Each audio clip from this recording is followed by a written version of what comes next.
For those technically minded amongst you, Federer's raised his the tension of his racket today because of the hotter conditions. He's gone up to 48 pounds, which actually isn't all that severe. Has a mixture of gut and artificial strings, gut in the mains and the artificial in the crosses. Nadal is up at about 54 and his strings are all artificial.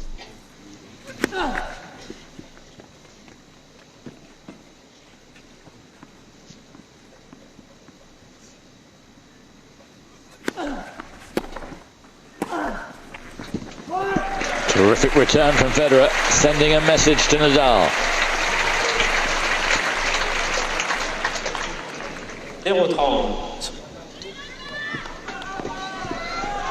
One thing to watch out for is the length of time between points when Nadal's serving. He's been warned a couple of times this event. A lot of people think he should have been warned more than that. You're only allowed 20 seconds.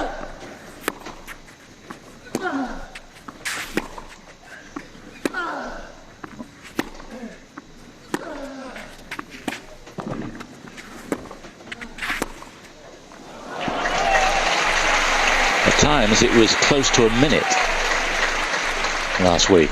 Then came the warning. He dropped it down, but still a lot of times it's 40 seconds, 38 seconds. And a lot of people thinking that the umpires make a point, they warn him and then forget it. Yes, and of course what would follow is a point penalty and then another point penalty. There would be no dismissal for it unless it was construed as unsportsmanlike.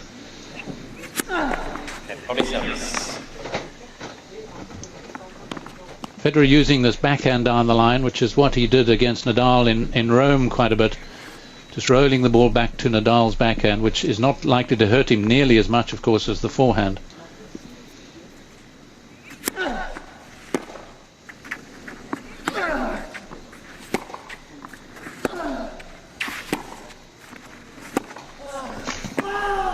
No, it's long. And Federer defending better than he did against Nalbandian. There were so many mishits, weren't there, against Nalbandian? He is prone to that, but they were happening time after time, and so far so good for the world's best.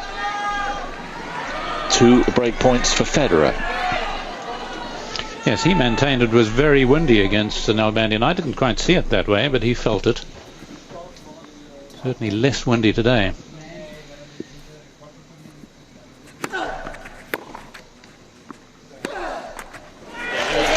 There you go. First blood to Roger Federer.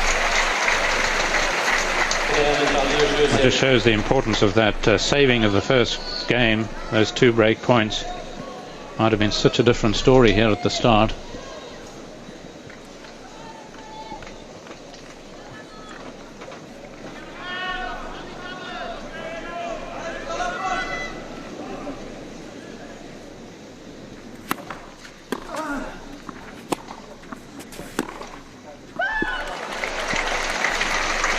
Normally back himself to make that.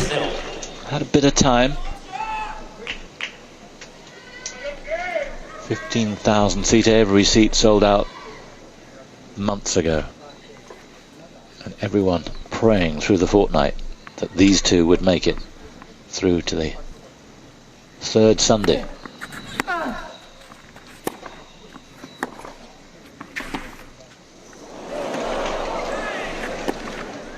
Oh, how confident was that?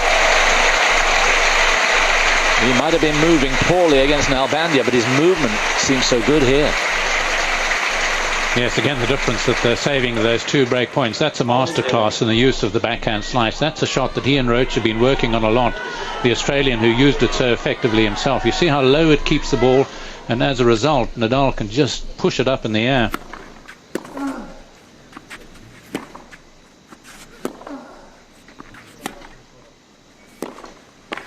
Whoa! Such an important time to produce a shot like that from Nadal. Yes, the very knowledgeable Ion Tiriac, of course, a man who used to coach, amongst others, Guillermo Vilas and Boris Becker. He would have appreciated the start to this match and the fact that you can't always get away with an approach to Nadal.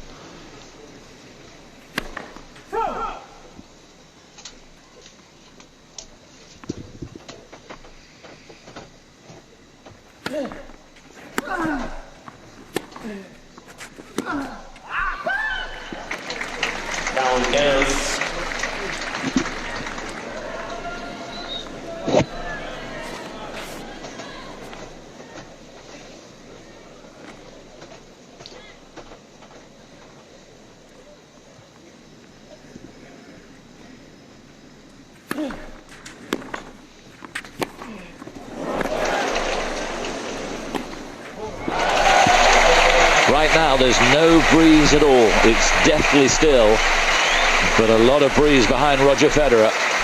Sensational start by the world's #1. While you're away, an interesting conversation between Cedric Mourier and Nadal. Don't worry, he's not pulling out that he wants an ice pack delivered. Not surprisingly.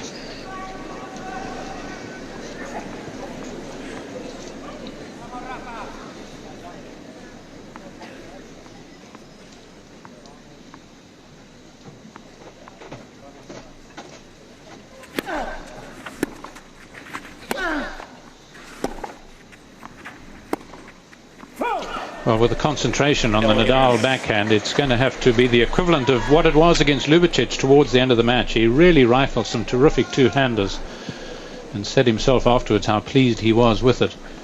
It's got to reach that level, otherwise he's going to be punished.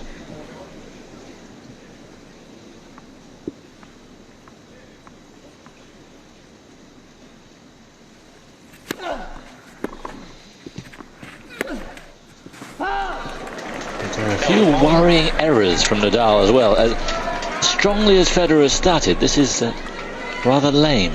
Well, he's falling off the shot. He's obviously not confident about it, and most of those unforced errors have been on that wing.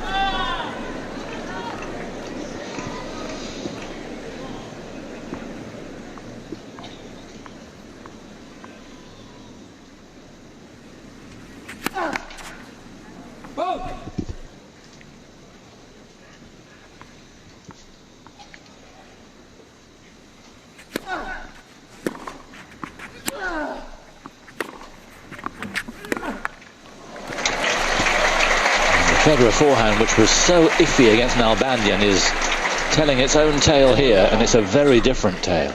And what he does is he gives himself a lot of room for error here. Look how high Federer's hitting this over the net, but the ball's just rushing on because of the immense spin and because of the hot conditions.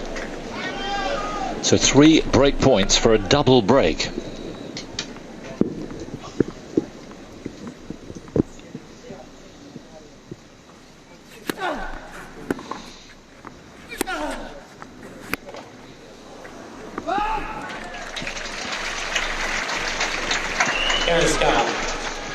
One of those mishits we saw against Nalbandian early on, but he takes a very long swing at the backhand, Federer, and it's one of the reasons he does what I call an Alex Corretja. Spaniard who lost in the final here, who's here televising.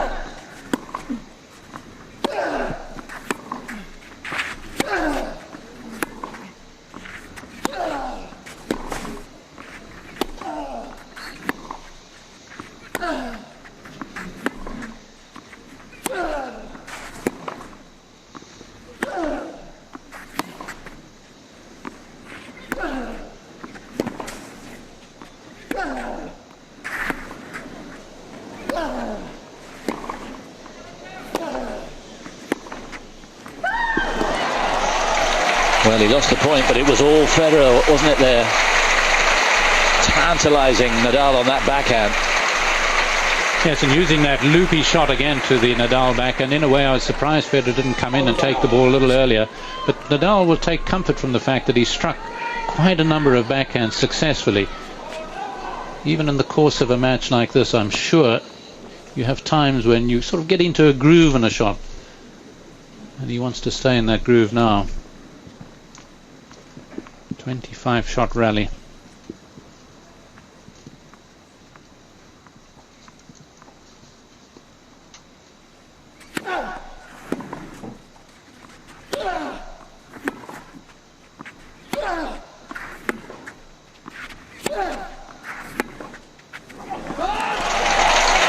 the first vamos from the Spaniard.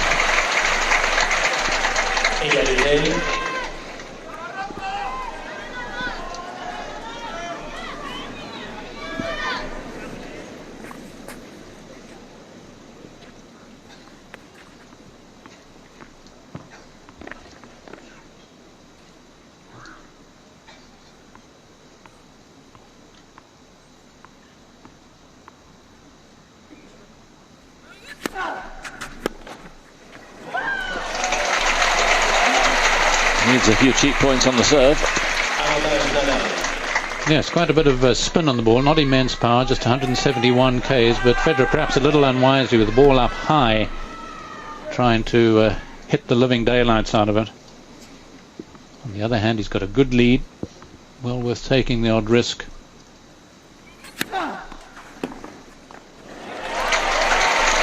Federer asking for that to be checked.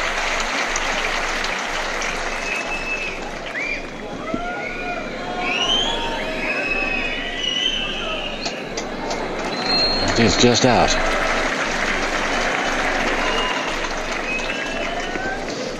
Not a good feeling when you've, after a real battle, you feel you won the game. No, he stopped right away and he showed me the mark. Nadal just asking for a quicker decision to be made, and in many ways I don't blame him.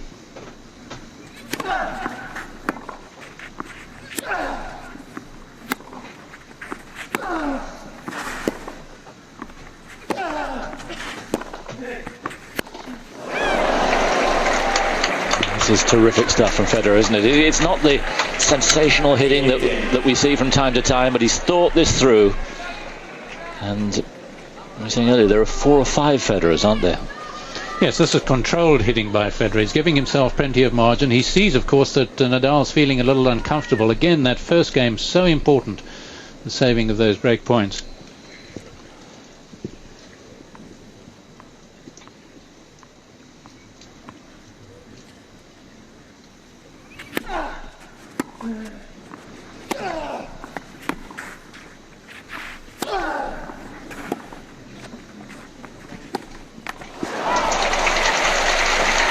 Again, Federer managing to pin him down in that backhand corner.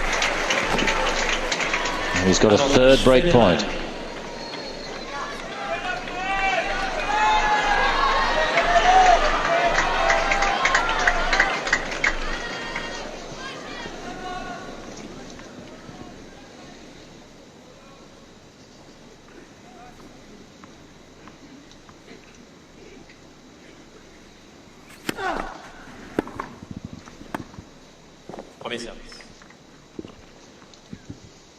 Nadal, I think, feeling a little knocked at the moment, just a little irritated.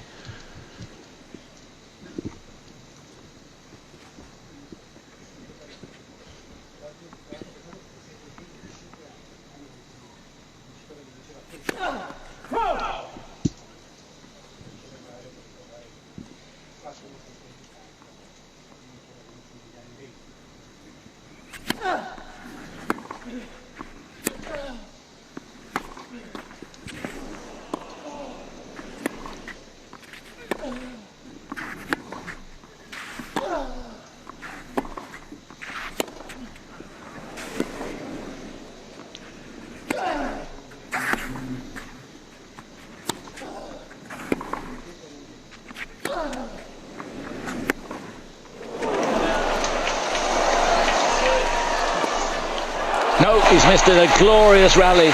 The very best of Federer. And still, he nearly lost the point. But Federer leads now 4-love. Did anyone really believe we'd have that scoreline?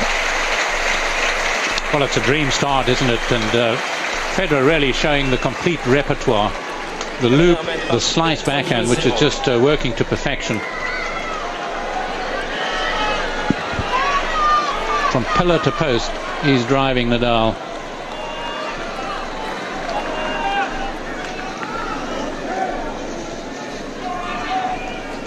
And if he'd been asked to make that on the forehand, he would likely have made it. The backhand's been costly.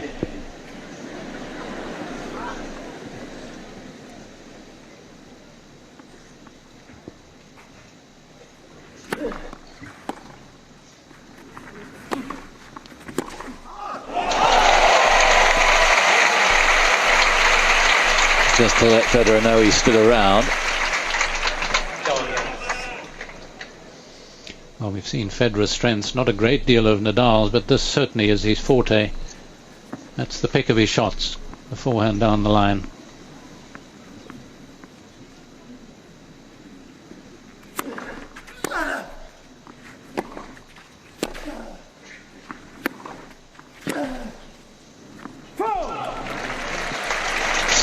clean hitting from Federer time after time.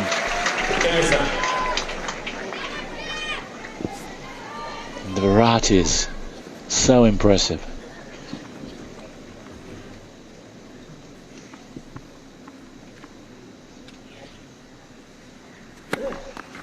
Got the line. Can hear it just hitting the back of the tape. Ball kept low for Nadal. Won't improve his humour.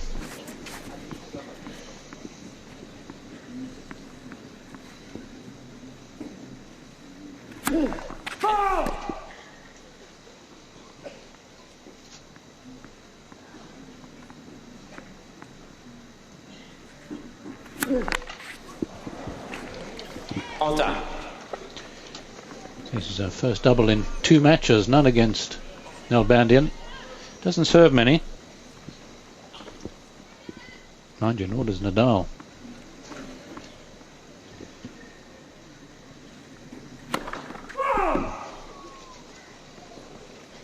$214K, is that?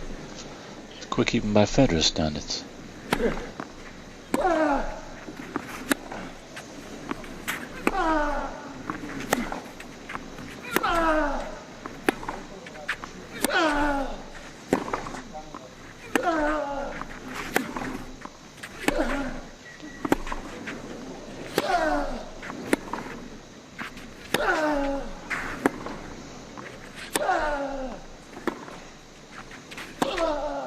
Well played, Nadal. His best rally so far. Federer tormenting him down that backhand side, but he got out of it. Yes, and I wondered just a couple of points back whether Nadal was just making a determined effort here not to go in, not to look for the really big shot, as if he felt, well, I'm going to tire this chap out. He may win the first set, but let's see what happens when it gets to the 5th. I'm not sure he can take it that far, and he's going to have to be a bit more aggressive as he was at the end of that point. He does have break point here.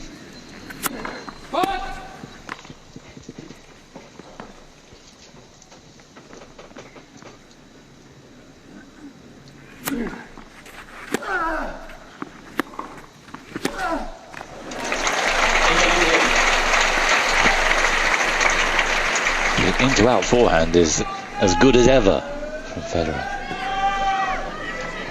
And yet primarily he's working away on the Nadal backhand.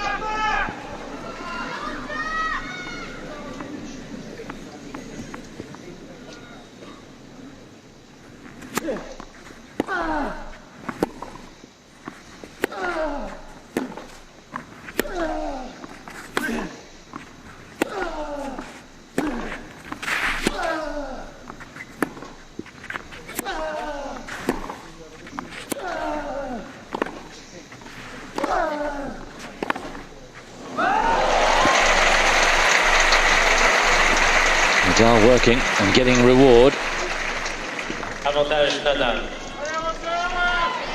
Second break point.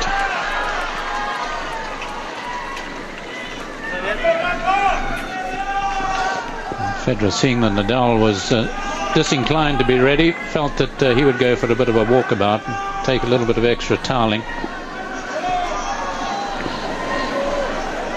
S'il vous plaît, merci, s'il vous plaît.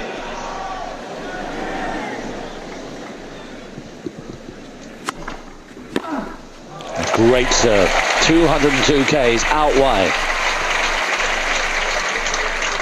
I wondered whether Federer would take a leaf out of the James Blake book on the right court and serve out wide, and a leaf out of the Ljubicic book and serve kickers on the left court, but he's not. He's just playing his own game, and it's working. Why change?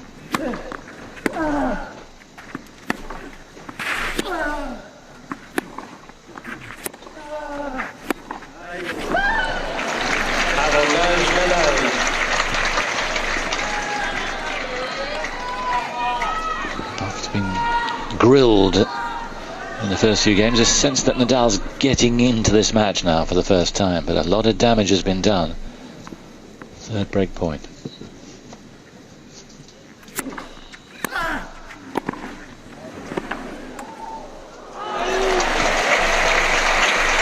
He knew. Yes, a calculated risk. He hadn't done it. The serve volley.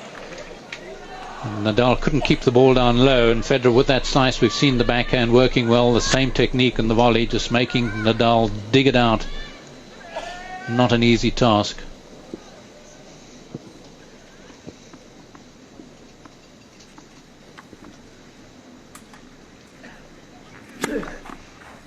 Avantage Federer.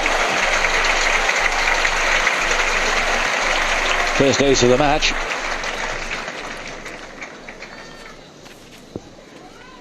Yes, he hasn't been ultra prolific. 32 aces and 90 service games. So it's about an ace every 3 games for Federer on the clay.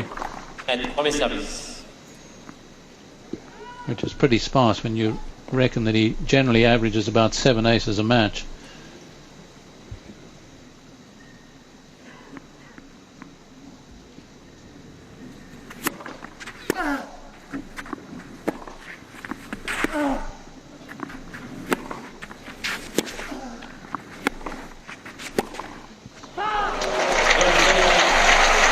Closer game, the longest game so far, but Federer bossing it at the end as he has for most of this match so far. 5-love.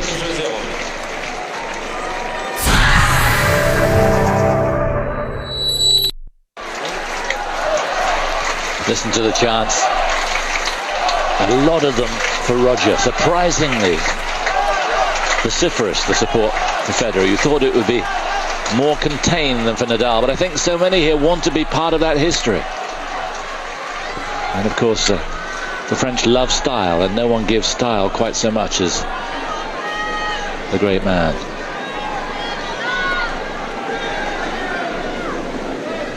Can the muscularity of Nadal turn this around somewhere along the line? Love 5.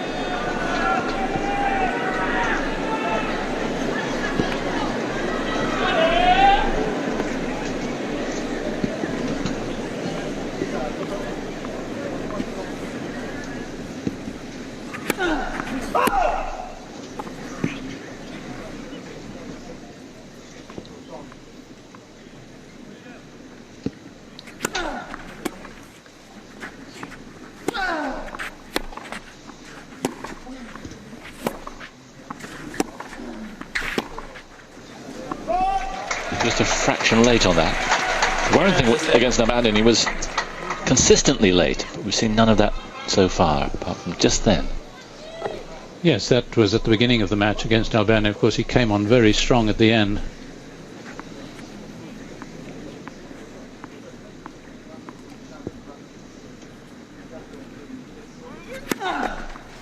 Not that Nalbandian saw it that way.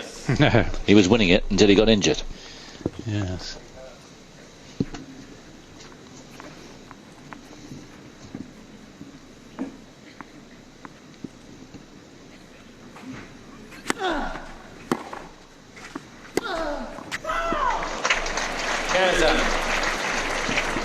Shake of the head from Rafa. If he were to lose the set 6 love, I've been trying to look through my notes. It may be the beginning of last year in Buenos Aires that he lost a set 6 love, Nadal, and that was to Gaston Gardio, man who won here 2 years ago.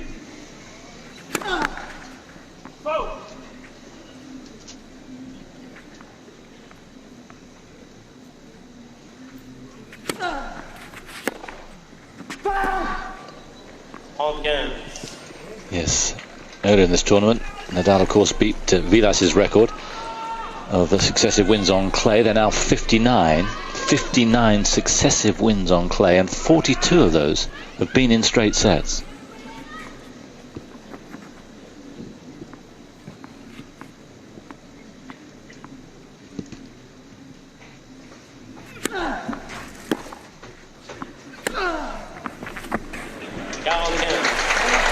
That was a huge shot. Yes, Federer having a look down at the line, but it certainly accelerated, perhaps with a mixture of spin, power and line. You see it cleaning the line there.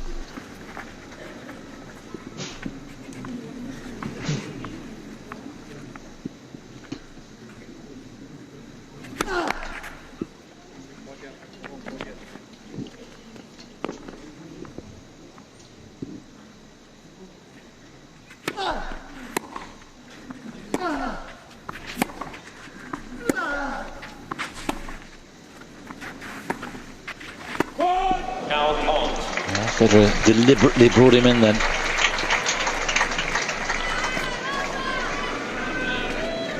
Talking to one of the Swiss journalists from the Basler Zeitung, of course, Federer's hometown, he was saying that the interest is just incredible. The first 3 pages will be devoted to this tomorrow, the paper, and that's the first 3, and then a whole page on the sporting page.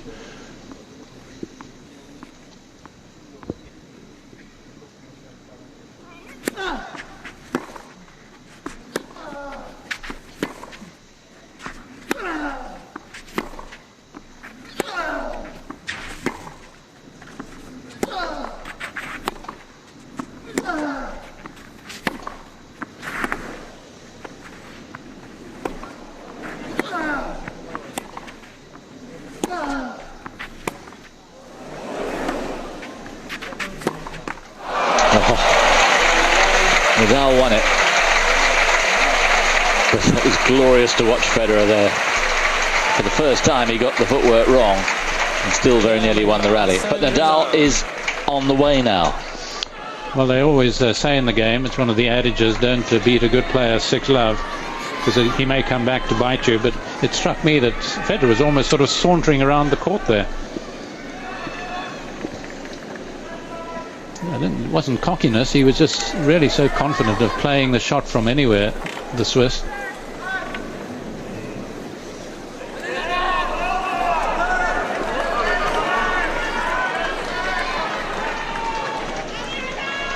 So after just 35 minutes, Federer will serve for the first set.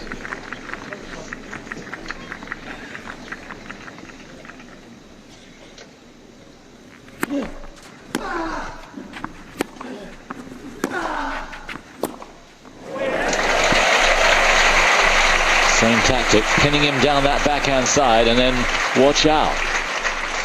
Well, if he continues to play like this, the man from the country of the White Cross might ask for the Red Cross for Nadal, because he's just sweeping him away at the moment with shots like that. Just the facility to put the brakes on and look so oily while doing it.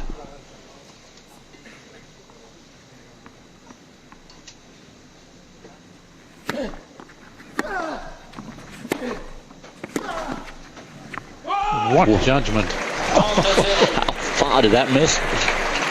Maybe a couple of centimetres, but certainly no more. And now he's Solomon as well.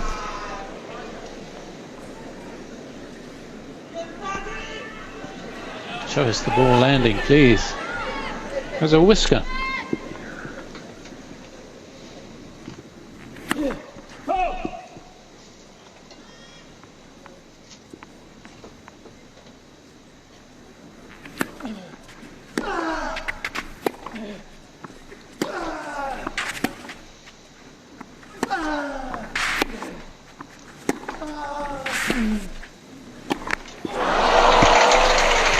There's a better volley than that.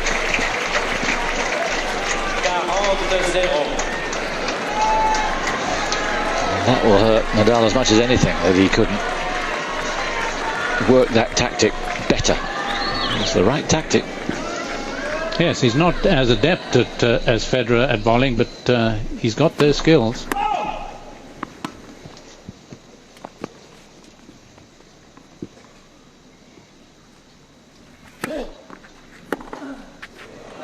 A sumptuous first set from Roger Federer. Simply sublime. And Nadal at no stage had an answer. Changement de balle. Ramasseur, s'il vous plaît, balle 9, numéro 11.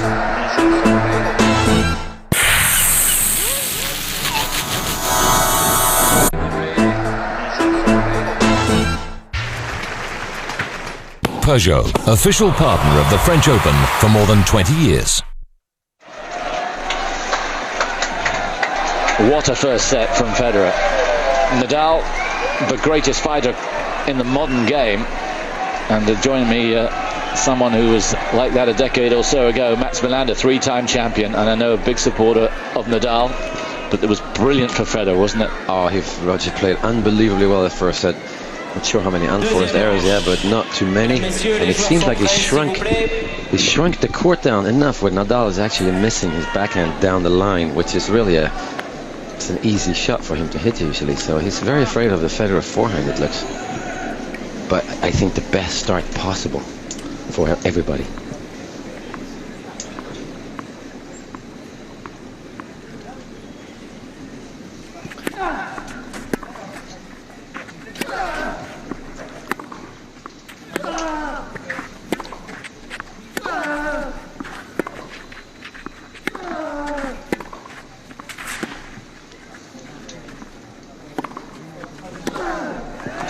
Just relentless from Federer. Unbelievable. He's really hitting the ball so well, and he's moving very lightly. It's such a big difference from the first set against David Nalbandian. Yeah. But Federer's backhand is also working extremely well. He looks like a man on a mission here. He really does. Very focused, has a definite game plan, even though he hasn't come to the net as much as we would have expected him to do.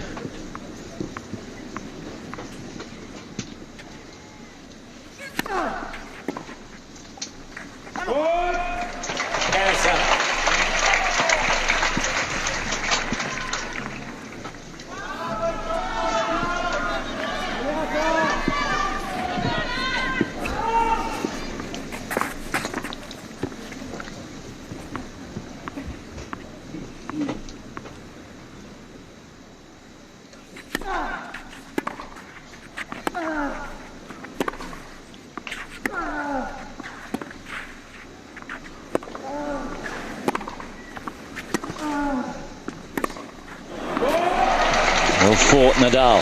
Federer must be driving him nearly mad down that backhand side. Oh, it's amazing how he hits it within a foot of the sideline with the slice backhand and the topspin backhand.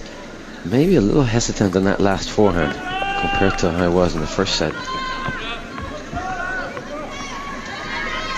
Always so hard to keep the momentum going after a set, beginning another set.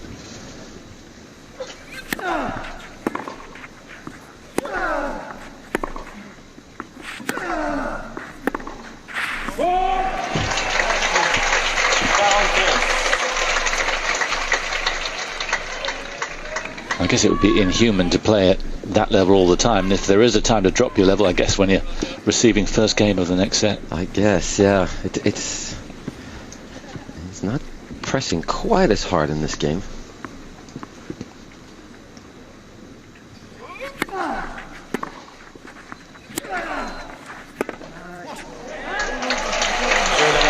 So Nadal does get off to a lead. Remember, he was playing catch-up for the whole of the first set and not doing it very effectively.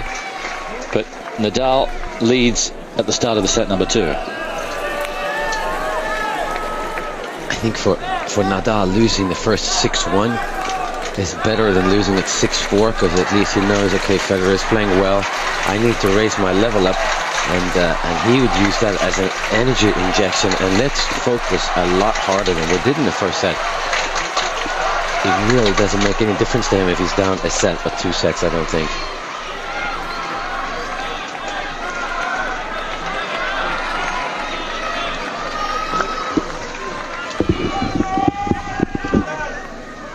And again, this game is so funny that if he doesn't hold serve now, you feel like they're back to even. Yeah.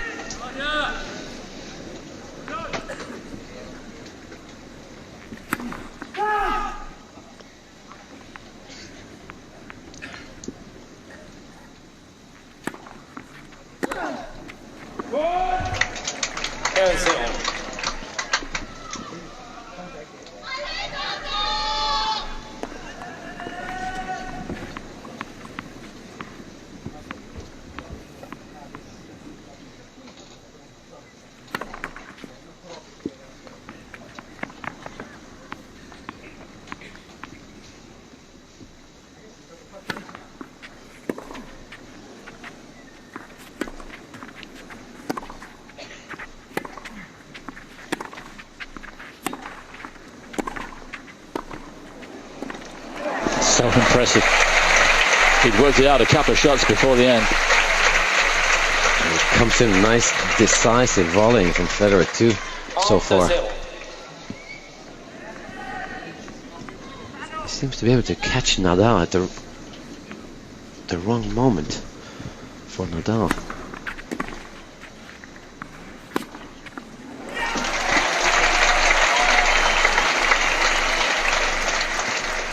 0.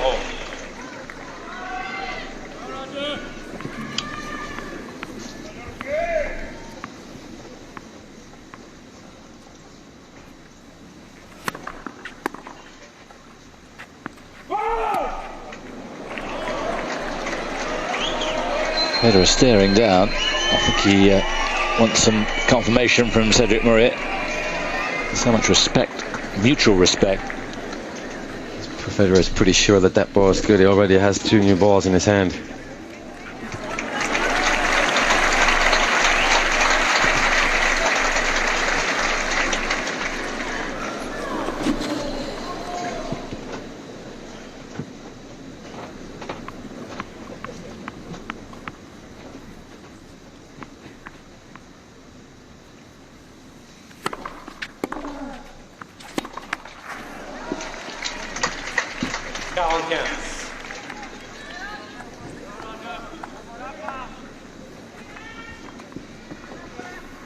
I think a key game in the first set was that long game from at 3-love to go 4-love. Can't let that happen again, Federer. If he take his eye off the ball, he might have done. Not that Nadal was anywhere in the picture. A little awkward game, right at aim to his body. Usually you would try and get over and maybe play a backhand volley there. It's easier to move to your right and pull the backhand volley cross court than it is to hit the forehand volley inside out.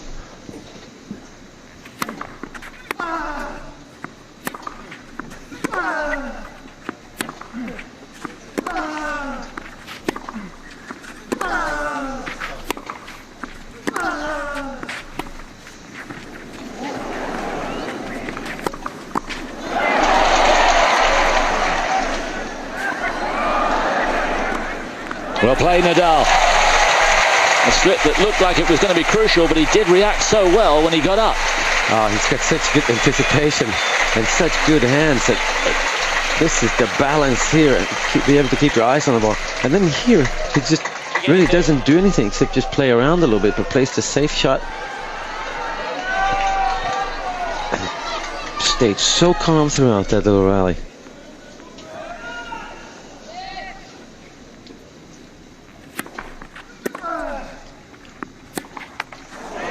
Federer's gone off the ball just a little, and this is now a huge point. Avantage Nadal. Well, it's never a good thing when you have 40-love and you let it go up the juice. Even if you win the game, it's not a good feeling. And I think that game at 3-love to 4-love really is an important game for the whole match.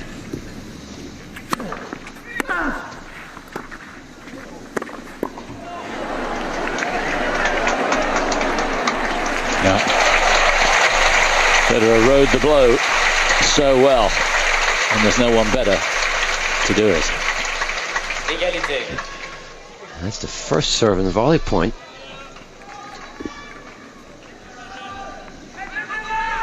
Oh, that's where you can't quit if you're Federer, because Nadal will get everything.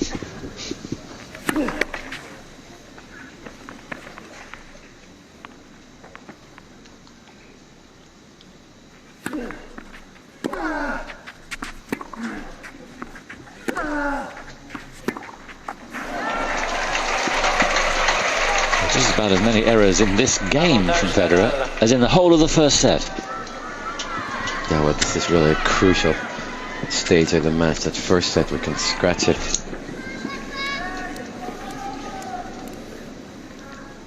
Second break point.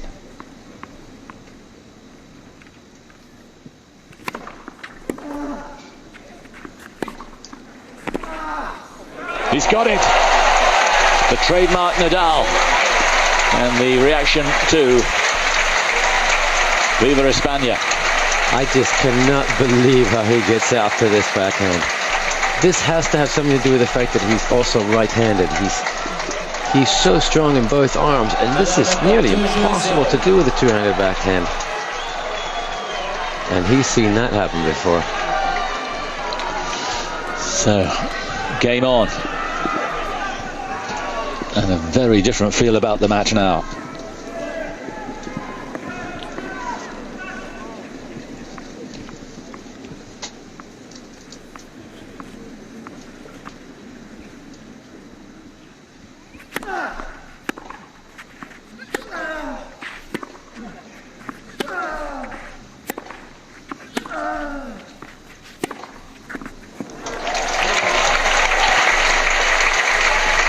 It'd be like Federer to snap back into top form right now. Yes, very much like him. I think this match has this feel where it could get streaky in terms of winning games. If Federer plays well, then he's clearly a better player than Nadal, but when he doesn't play well, Nadal is so quick to take advantage.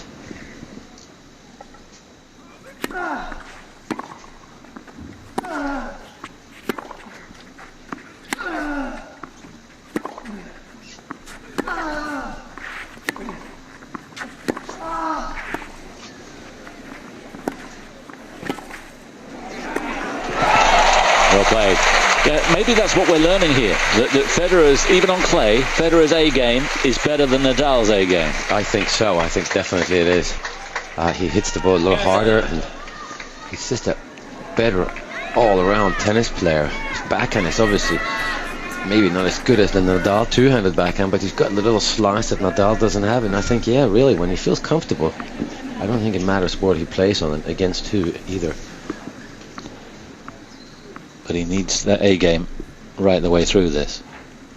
And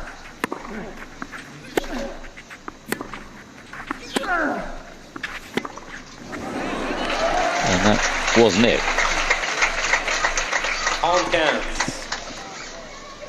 Well, I think it's really important for Federer to not, once you start spraying a few shots, to not let that confuse his game plan. Still have to have the same game plan even though he starts missing. I think he's doing a good job not really worrying about it so much, because I think he realizes this is going to happen.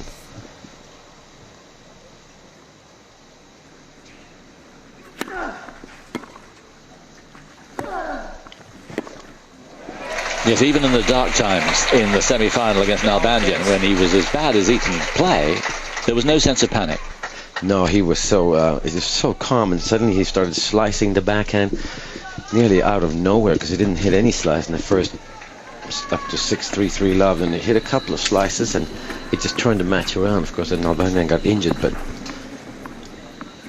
the danger is here. Nadal is spinning the first serve into the Federer backhand. If he keeps slicing the backhand on the return,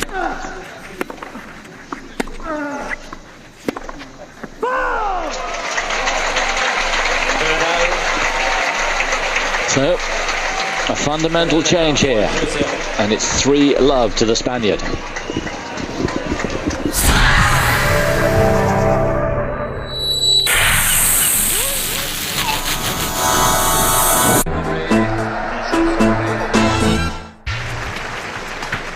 Peugeot, official partner of the French Open for more than 20 years. Now, Per Bastel, the tour trainer, is on for Rafa Nadal, treating his, it looks like his right leg. It may be blisters. I think it probably is, looks like it. So we'll watch this with interest.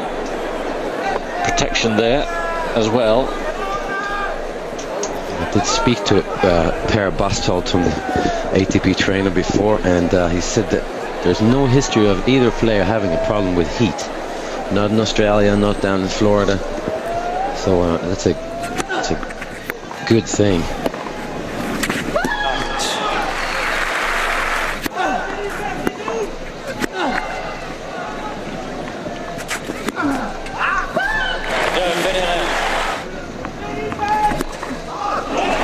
Some of the strongest images, and the stronger images coming from the Spaniard in the last few games.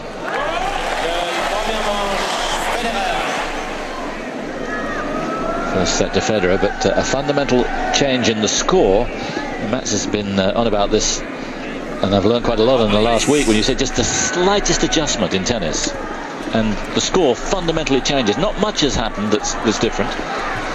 Really, that's I mean, we see it more often on the women's side for sure, where one girl is a little better than the other, and it's automatically easy score, 6-1, 6-1. Usually in the men's it's not like that, but I think these two, Federer and Nadal, neither of them serve big enough where they could play bad and still hold their serve.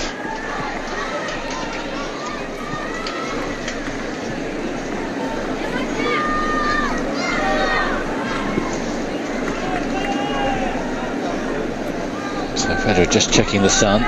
Love 3. Just the one break in this set. But to the Spaniard.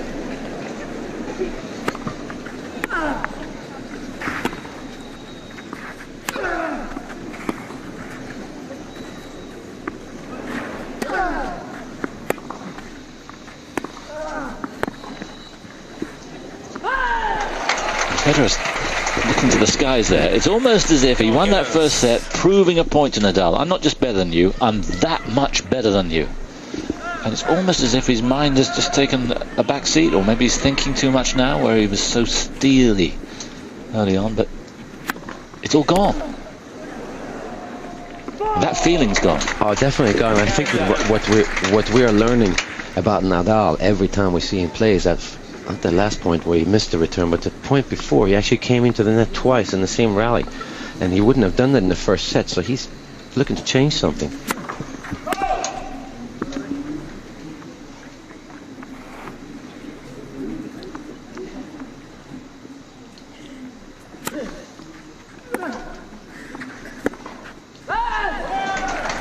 Those were all going in the first set.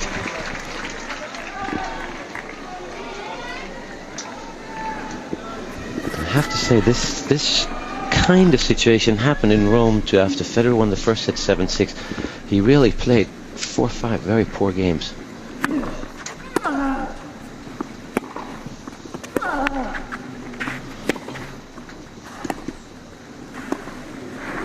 Oh, just knifed it.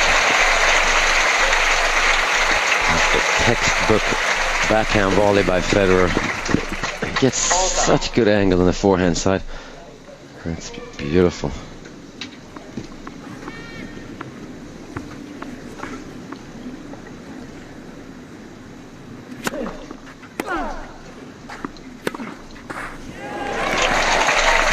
Yeah, Nadal came up short. There was no getting to that one.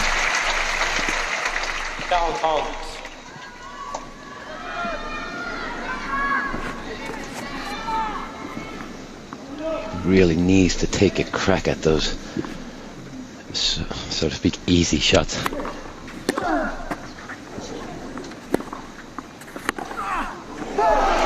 Just missed.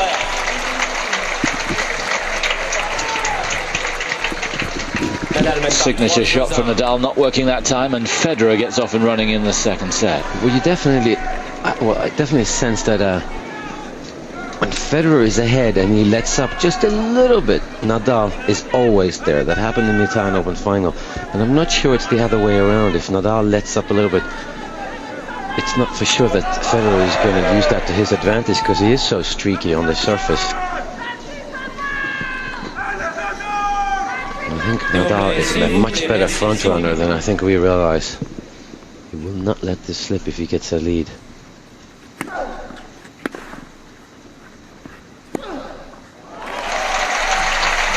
And there again is that very smart serve. It's not hard, it's 163 kilometers, but he places it to the Federer backhand, and if he has to slice it, Nadal will be in control every time. And that happened frequently last year.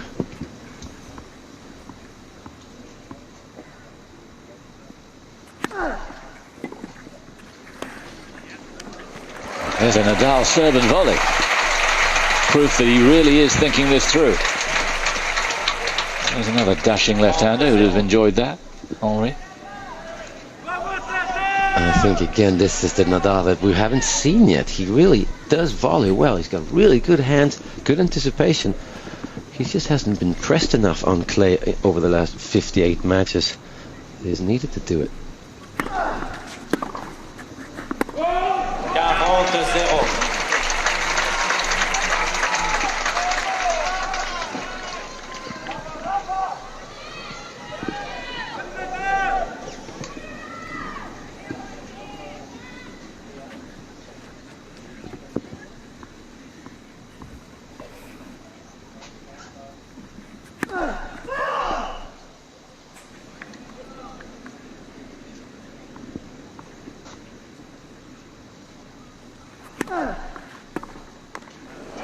Yeah. Nadal saying to Federer, you might have played like a god in the first set, but you dropped your standard just a fraction, and I'm right on you.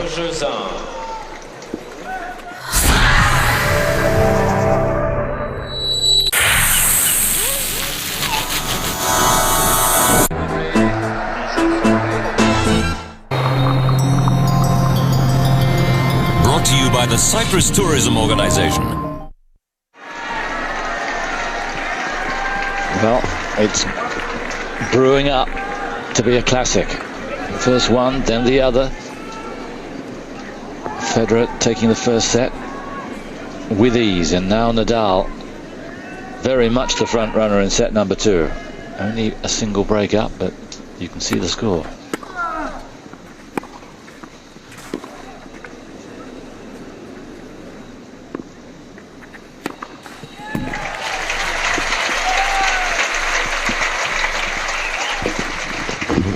Federer's going to have to bring his level back up again.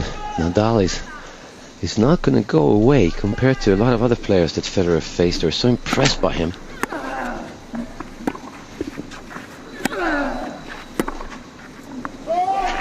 Yeah, Nadal's saying to Federer, you were superhuman in that first set, respect, but you've got to be superhuman for the rest of this match, otherwise I'm going to win it. Yeah, basically that's exactly what he's saying, yeah. And that's very refreshing to see as a spectator and a fan.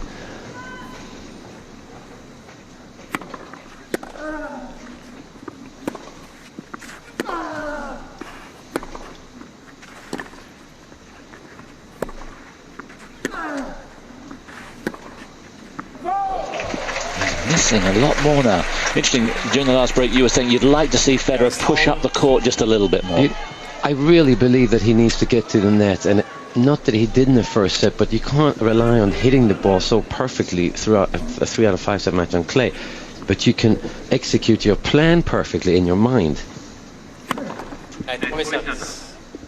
That's really all you have going for you when you play on clay. Shot making it's a bonus.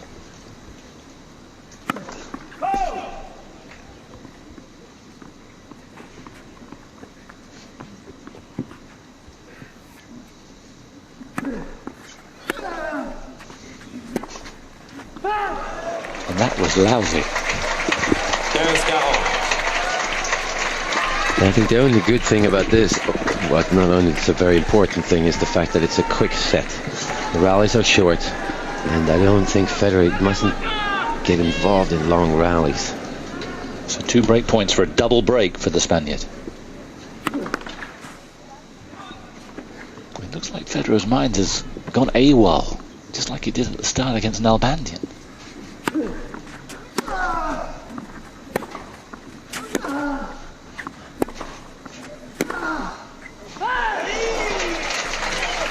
Did make the move then, Federer. It's basically Federer, when he comes to the net, he's basically saying to Nadal the same thing as Nadal is saying to Federer. Beat me if you can. If you can pass me throughout the match, then go ahead. And Nadal's saying the same thing. If you can hit winners, Roger, then go ahead. But no, Federer needs to get to that mindset where he's not beating himself.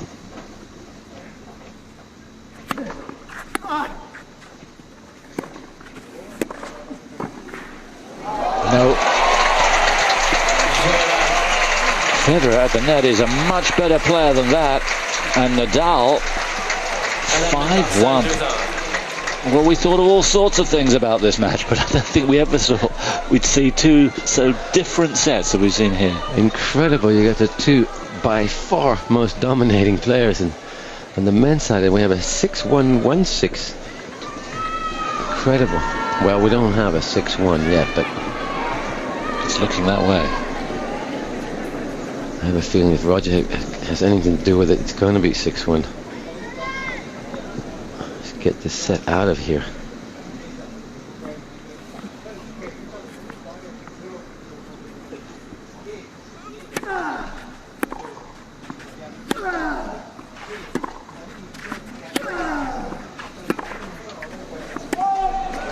He's such a perfectionist, Federer, and he will hate what's going on now. Interesting, I just heard before we came up here that Federer has booked a practice court tomorrow in Halle at 3 o'clock. That's incredible. Of course he's defending his title there, but well, he cherishes the grass, and I think it's going to be a welcome thing after this match.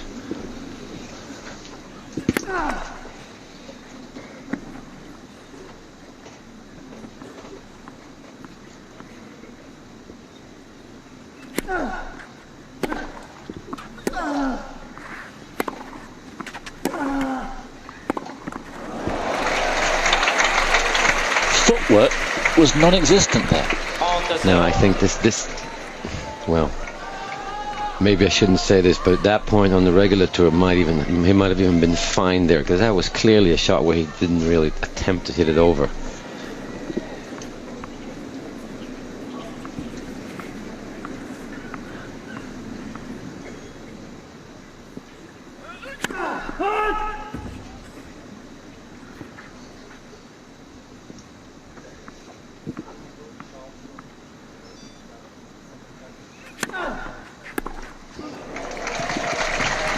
Not a kick, but really that alarmingly? No, I think that's another case of I'll rather pay the fine than getting involved in long rallies. No, I think that's a really good second serve. Federer is he's at the changeover already. 3 set points for Nadal.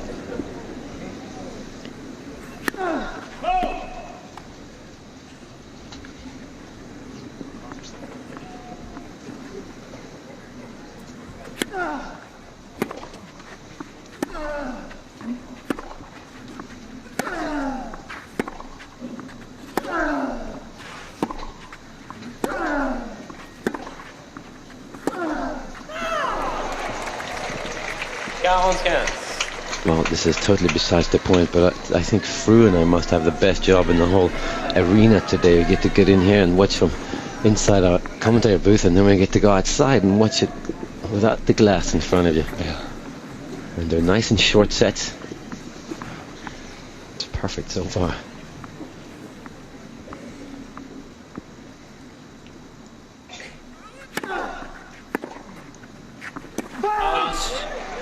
Another error from Federer. So often the adjective on Roger Federer is silky. For the last half an hour, he's been sulky. And Nadal has taken the second set, 6-1.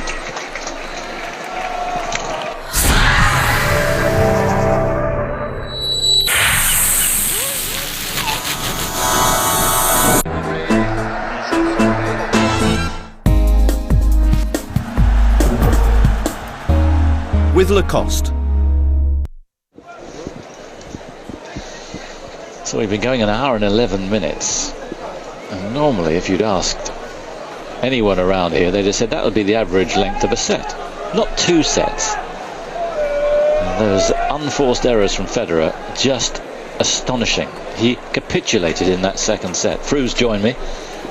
Mats was pretty condemning of Federer at the end there of that second set, but his mind really did seem to go AWOL for it. Well, it's almost as if both players have said, look, if we get behind in a set, we'll just let it go and tend to the next one. But of course, what Nadal was able to do, and I'm sure Mats confirmed it, is play much more aggressively. I mean, it was he who was coming to the net rather than Federer in that set. Yes. And thus enabled to turn it around. Mats's point really with Federer was that he feels that he should be going to the net more and play smarter. He said you can't rely on shot making as he produced. Even Federer can't rely on that kind of shot making lasting the whole match. No, quite. And of course in the process he tires himself from that 40 love position in the first game. When the game was actually over and they then checked the mark, things just went downhill for Federer, and of course very much Nadal's way. In many ways I'm pleased, because it wasn't the real Nadal out there, and it certainly wasn't the real Federer in the second set. So, into set number 3.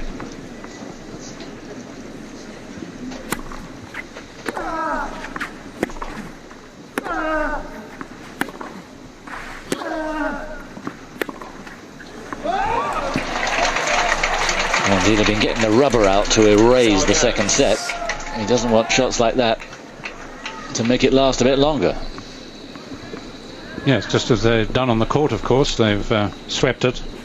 Looks immaculate.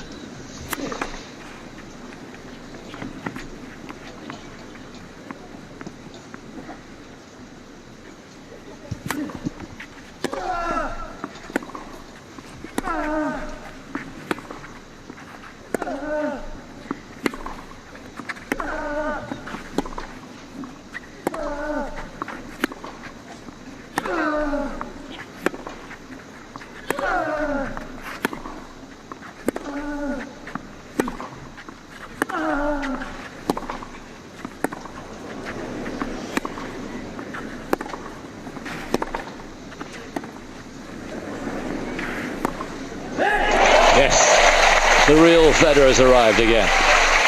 That imposter who was out there in the second set he's left. And interesting that Nadal, the man who can hit hundreds of balls, is the first really to change the tactic in the game.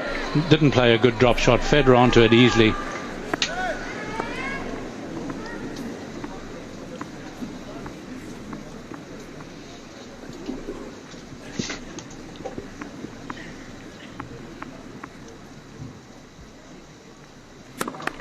What was noticeable in that rally, how the backhand of Nadal has improved from the first set.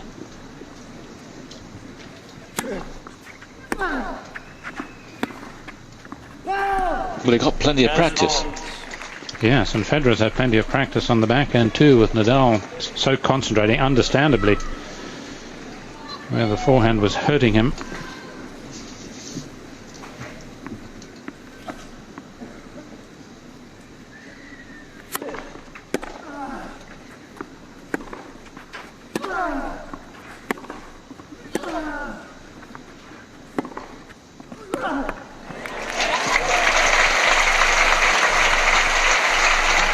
Well, some good anticipation from Nadal of that into-out forehand of Federer's, but then for some reason with the backhand going down the line, it seemed he would comfortably get there. Perhaps it just got buried in a little bit of sand. The ball might have stopped.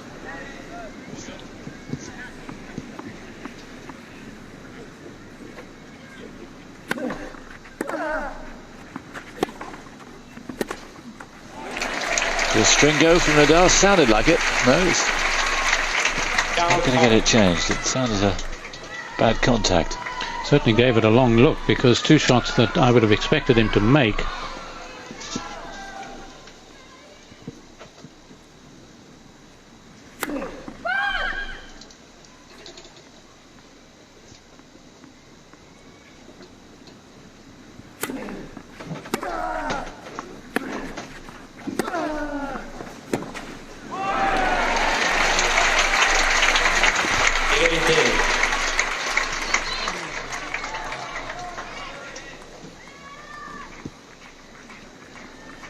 That's the pile driver of Nadal, that forehand down the line. He usually waits a little later in the point to bring it out, although we saw against Ljubicic, when it came to the nitty-gritty, he was using it earlier on than he usually does.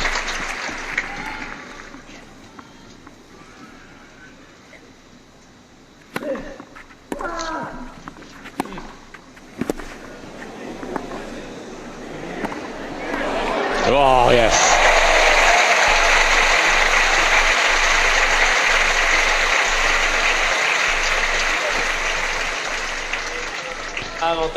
Yes, this was the shot that did it. Look at the balance and the way he played that, the control of the racket. It's such a difficult shot because he looked to at first half volley it and then stood his ground.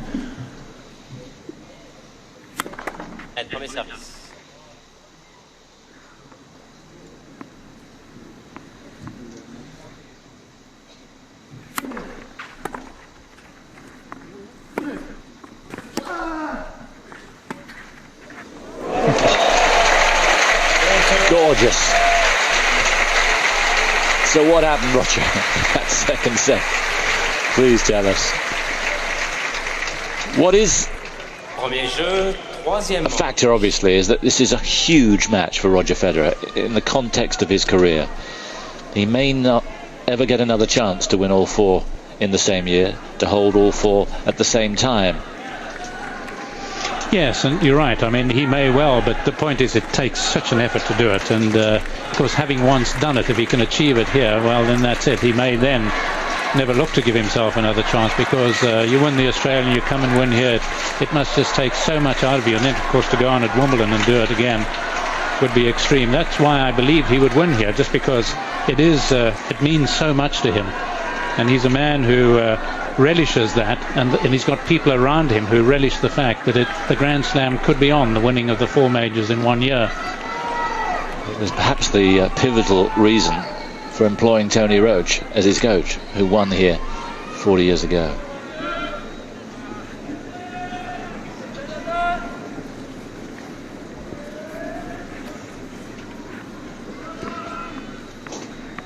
Both got Tonys in their corner, haven't they? Who wins the Tony at the end of this?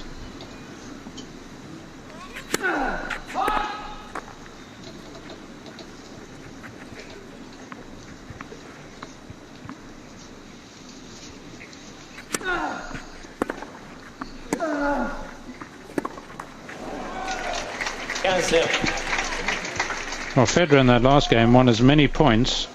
He won it, I know. Won as many points as he did on Nadal's serve in the whole of the second set. He won just 3 points.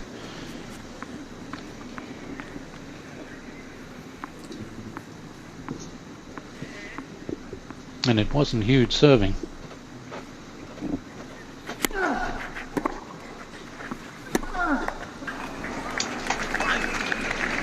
bit more breeze overhead than there has been. It was listless about 20 minutes ago, but the flags are flying now. Don't think it's a factor. It might be a bit of relief for the players. Yes, I think they'd relish just a bit of the breeze that'll be hitting them. The dust certainly isn't swirling.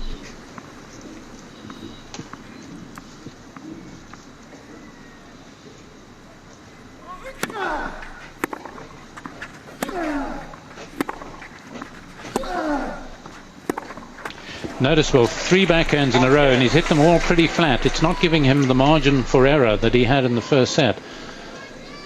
And of course, if you tend to hit them flat and not all that hard, you're going to actually hit them a little shorter, and that's going to play into Nadal's hands.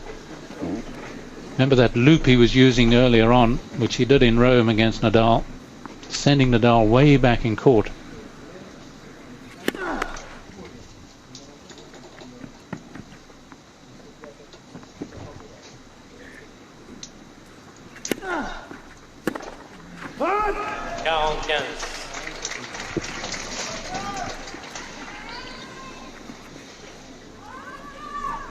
I think what he's got to look to do with a few of the Nadal second serves is do what he did in the first set, take the ball a little earlier, much as Justine Henin-Ardenne did in her final, winning yesterday, of course, for the 3rd time.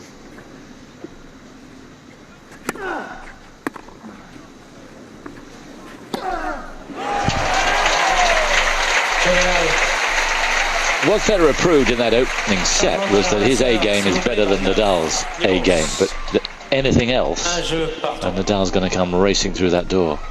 Yes, and I suppose many would say, you know, we've seen the likes of Tursunov and Nalbandian and Akasuso play a wonderful couple of sets. Can they keep it up? Well, usually I would say Federer can. A surprising lapse in the second set. I expect him to regain it, but it doesn't look imminent.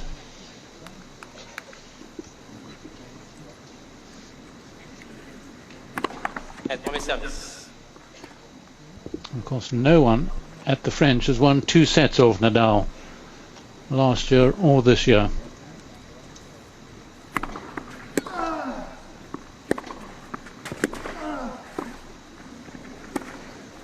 Yes, and it was a decent enough volley from Federer, but Nadal just lapped it up. Yes, made up his mind early once he saw Federer play this little stop volley here. He meant to play it shorter, of course. You can just see the immediate positioning of the Nadal racket for the two-hander. Gets that right one on it, picks his spot.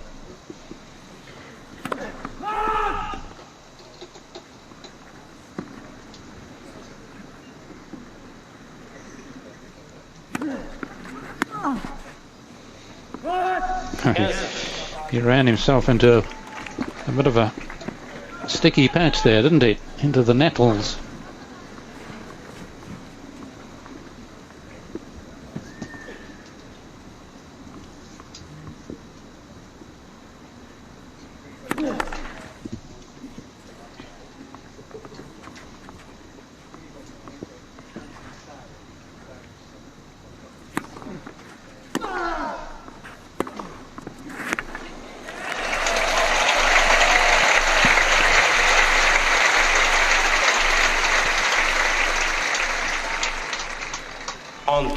One thing those 2 quick sets have done is take the physical element out of this match. It's unlikely to be a 5-hour marathon, which we thought it might be. This is going to be a test of tennis. Yes, no tiebreak in the final set, but otherwise tiebreakers.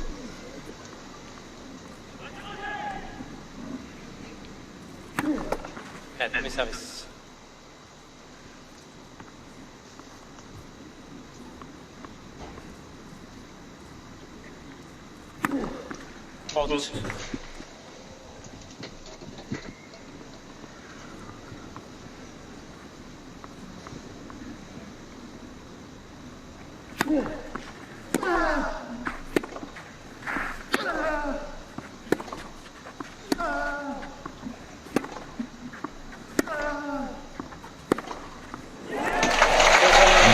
knew that was just him fighting trouble. A short shot to the Federer forehand.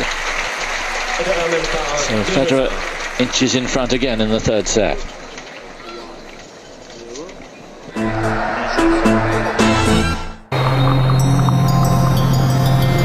Brought to you by the Cyprus Tourism Organization.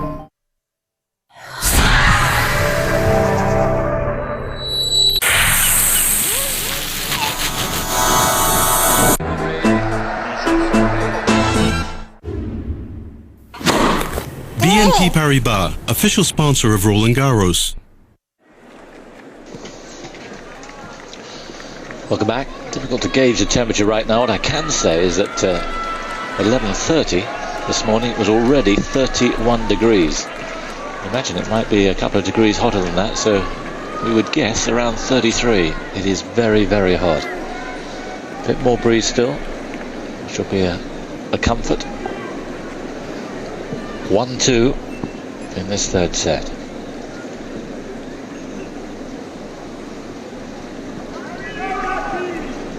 Now Federer hasn't won successive points on the Nadal serve since the first set. S'il vous plaît, rapidement. Merci.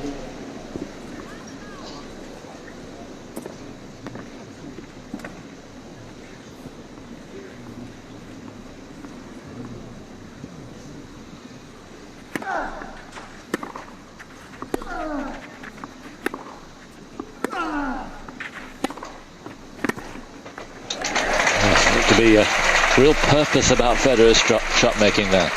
Yes, I think he's coming on again. Where Nadal has been successful is the points won on the first serve. He's battled a bit on second. It's where Federer's generally been the boss. Anything for the shade.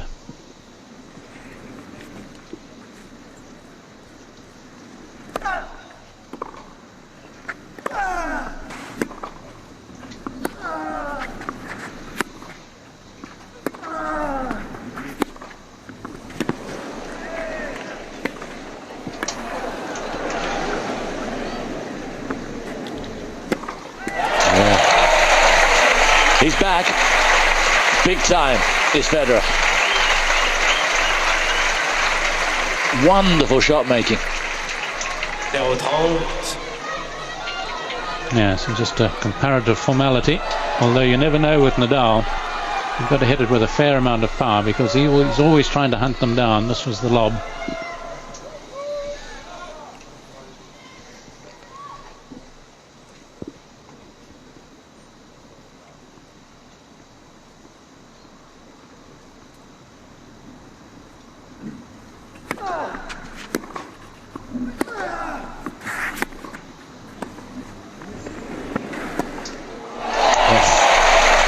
The drop shot invited trouble, and it sure got it.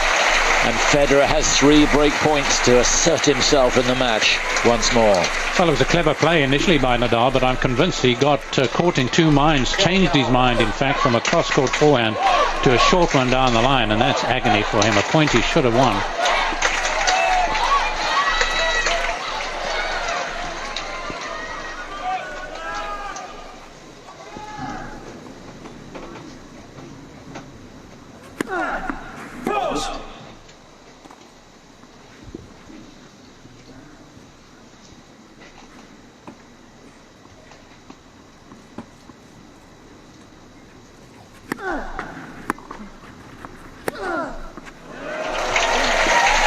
Bullet.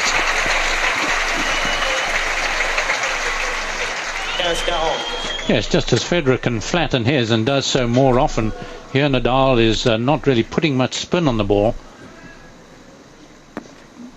There wasn't a great deal of margin over the net, but that much more power as a result.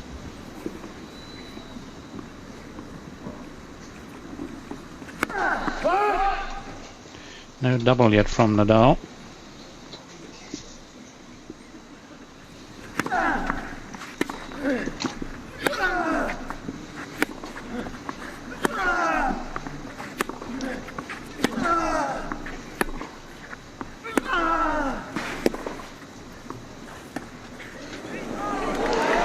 So good. Two tremendous points back to back from Rafael Nadal. Yes, an unusual sort of lasso type forehand, a very risky shot by Federer, which created the angle. And then for Nadal to come out with that sort of shot, well, it is worth 2 points. But still a point to save here.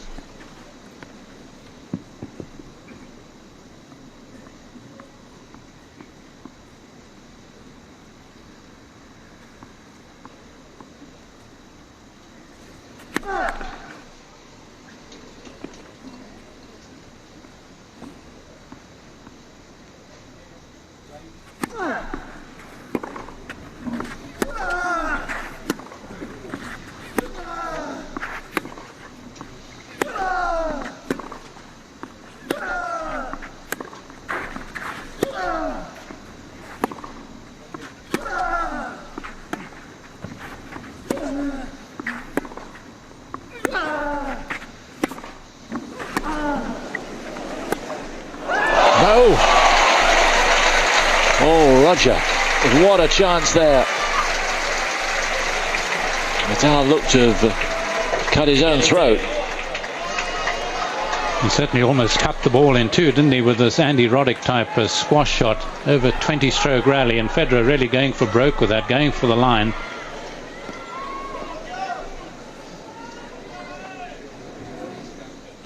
One of the best in the world, Nadal, one of the top 10 at saving his serve, and you can see why. It's not necessarily with brilliant serving, just with resilience, determination to hold on to his service game.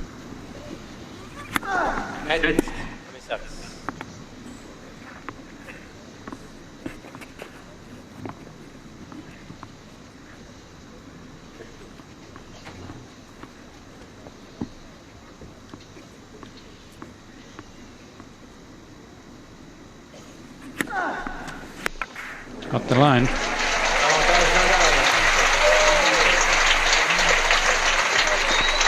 No ace yet from Nadal, and he came on quite strong against Ljubicic. In fact, served 3 aces in the tiebreaker.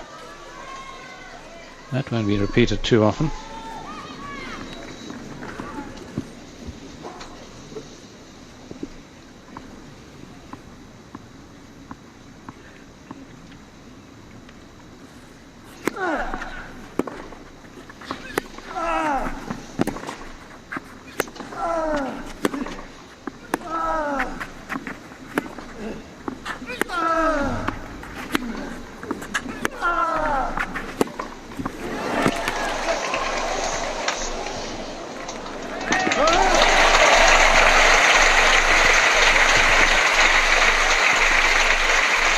Well, almost a repeat forehand down the line, wasn't it, by Federer, except the ball just bounced a little higher for him to play, but he wasn't going for the line on this occasion. Gave himself the margin, but hit it very positively.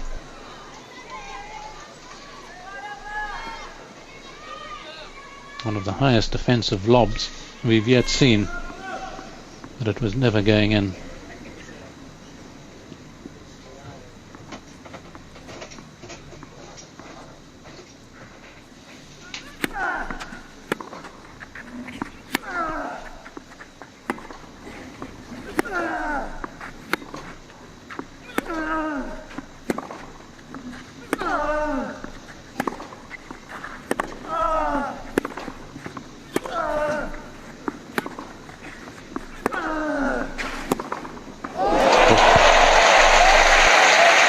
Prodigious defence from Nadal leading up to it, but out of the blue, Federer strikes once more, and he's got a 4th break point here.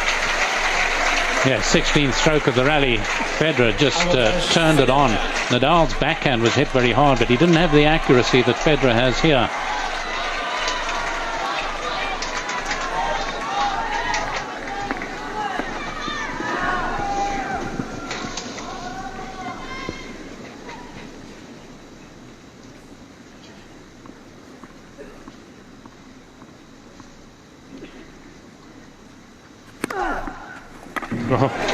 There is that first ace. What a time to serve it. Yes, in a way I could sense it coming on because of the way he increased the penetration of that serve against Ljubicic when he needed it most, and it just seemed that he was muscling up to do something.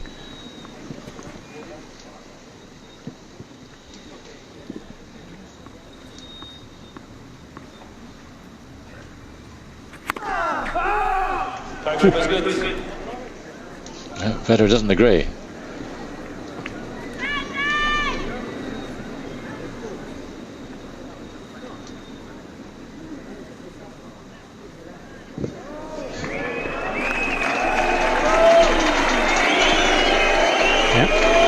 The umpire is standing by it. And so it will be an ace to Nadal, the second ace in the game. And a displeased Roger Federer. And you very rarely see that. So who was right?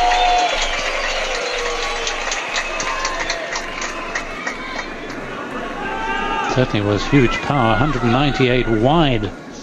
So flat that was hit.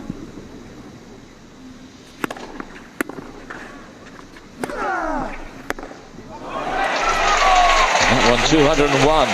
And Nadal, realizing the pressure was on there, terrific response from him. A look up for confirmation, and he's leveled up. And now both are starting to play very near their peak. This is what we hoped it would be. Yes, this could be some game here. Federer, I think, has really got to play as well as he did in that first set, because Nadal surely will be scenting something, having recovered so well, so effectively, with aggression. Look to him perhaps coming in on the Federer backhand if he gets a short one, and the same really should probably apply to Federer.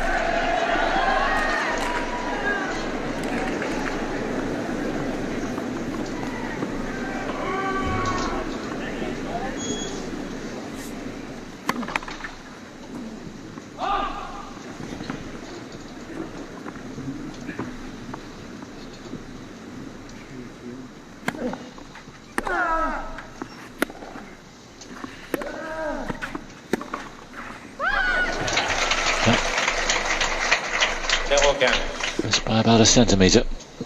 Nadal coping a lot better now on the backhand when he's been pummeled with those vicious topspins.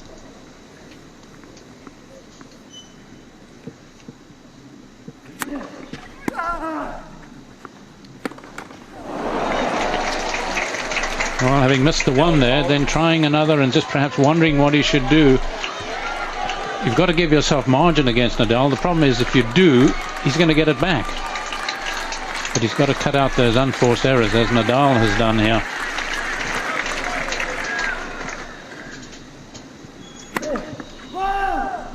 Amazing stat, only 2 unforced errors from Nadal after the first set.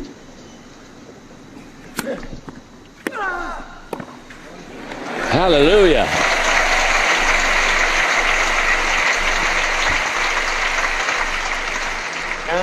But did he just catch Nadal by surprise here with the courageous, really, serve volley on the second serve? Didn't see him coming, perhaps.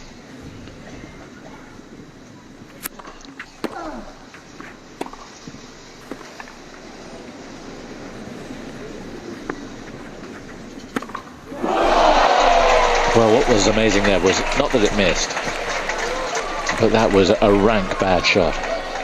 And that tells us a lot of where Roger Federer is right now, and he is on the brink of ceding one heck of an advantage now to Nadal, if Nadal would break here.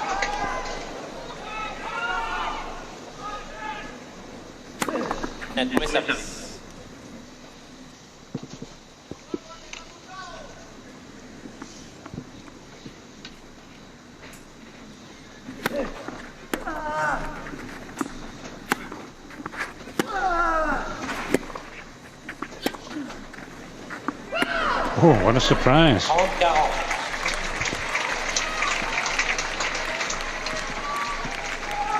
Just little bits of human stumbles by both of them.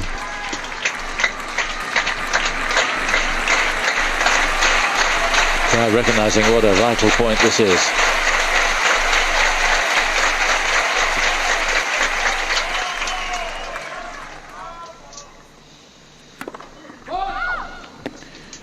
quick action on the serve, didn't throw it up very high.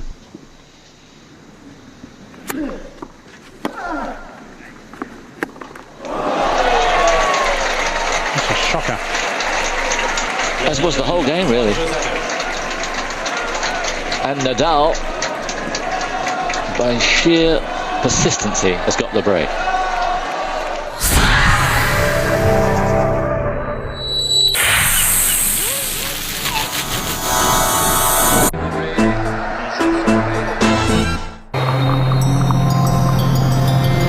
Brought to you by the Cyprus Tourism Organization.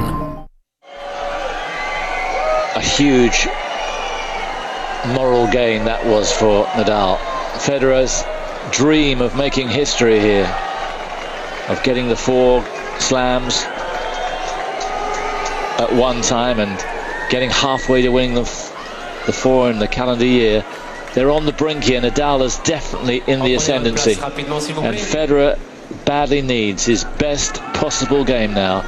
It's his only chance of holding this back.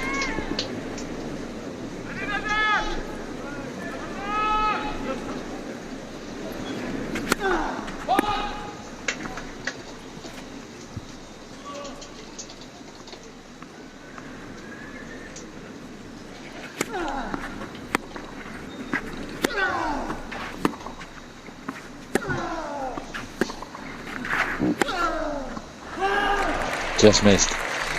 You mentioned, Prue, that in all this run of Nadal's, his 59 successive wins on clay, some people get 1 set, very, very few get 2. And once he gets his nose in front, as he has now, he's never been pegged back. No, it's only going to take some of Federer's real play. I mean, the outstanding play we saw in the first set, that could do it. But it's got to be reproduced. And it's a big ask, because Nadal is obviously in better form than he was then.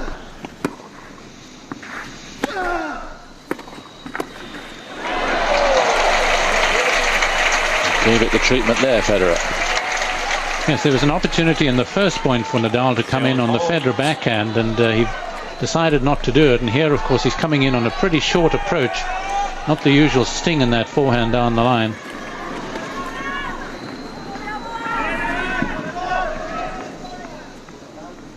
So Nadal got out of the trap at love 40 down on his own serve and then celebrated by breaking.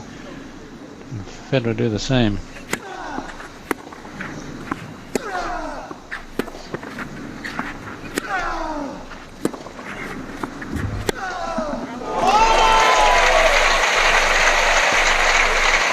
Federer playing with a lot of loop on the backhand, but they were falling shorter and shorter. Note where this one comes. Inside the service block. Easy prey for Nadal.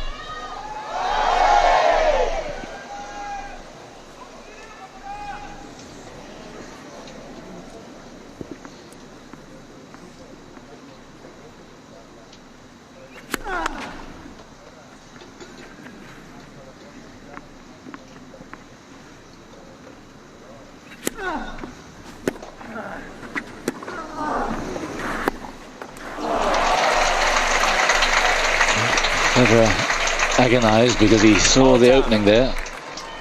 He was on. It was just too good from Nadal. Yes, it's a terrific response by the jumping Nadal, because there's open court, but it was a fine return by Federer. He took that risk that Nadal wouldn't play as good a shot.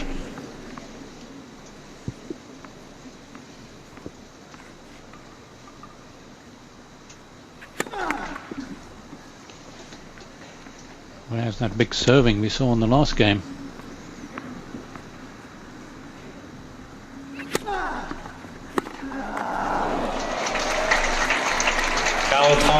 Federer looking up as if the breeze might have got hold of that. It's slight breeze now, but it doesn't seem to me to be anything much. No, he was a long way back, and he was playing that as if he was nearer the baseline, which is perhaps where he ought to be for a few of these second serves.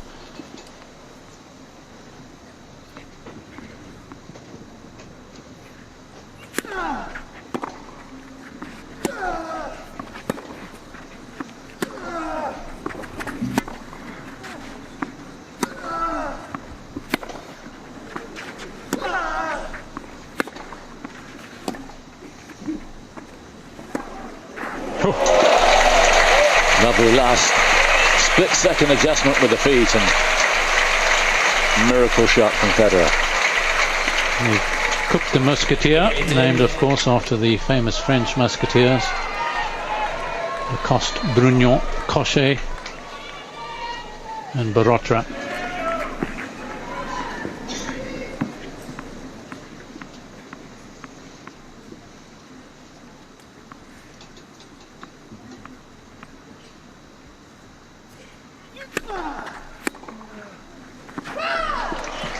Avantage Nadal.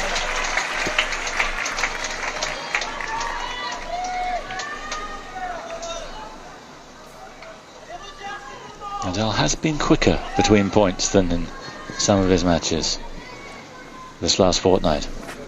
Yes, and I think given just exactly what it means and the heat, etc., the rivalry, I think this is almost within bounds.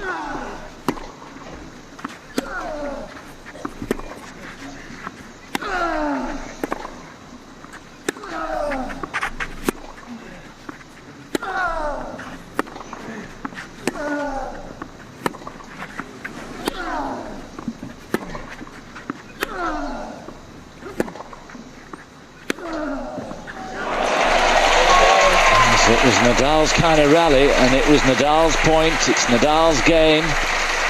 He's 2 games in front. Nadal mène par 4 jeux à 2. Yes, I'm sure you will have seen there that Federer was hitting the ball all right, but he wasn't getting really any accuracy unless he was aiming down the middle of the court. But that's playing into Nadal's hands.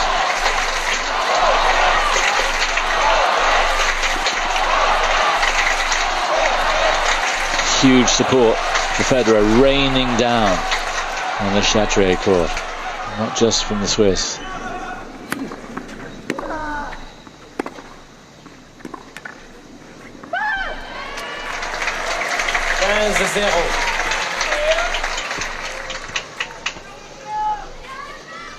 Naturally a must-win game for Federer in terms of the set.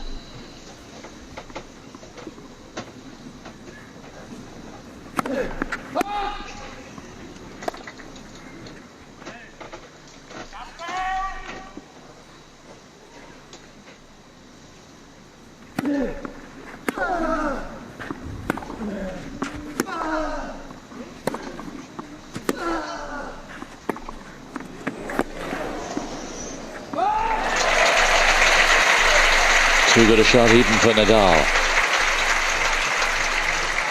30-0.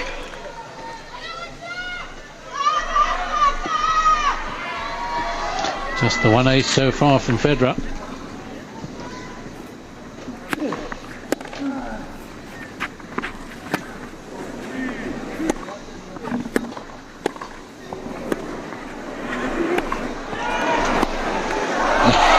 Nadal couldn't get the job done. Yes, he's lacking a Tim Henman high backhand volley, so he gives Federer a second bite of the cherry.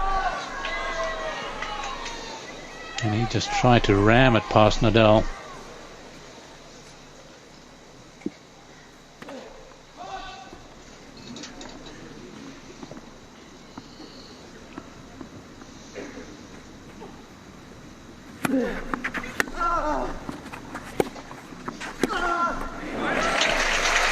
Yeah, Nadal saw him coming and would have backed himself to make that. 45. Making more moves now, though, is the Swiss.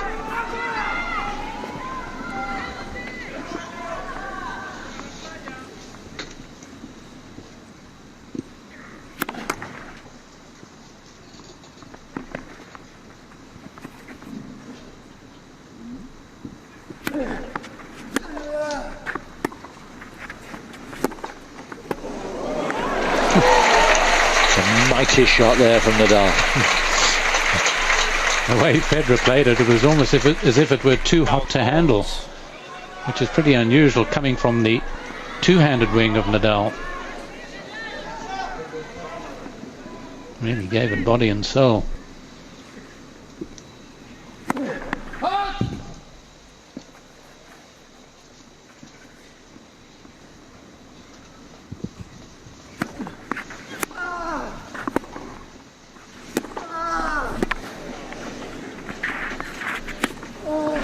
Brilliant. Nadal stepping it up now, as if he senses that he could almost put this match to bed right here.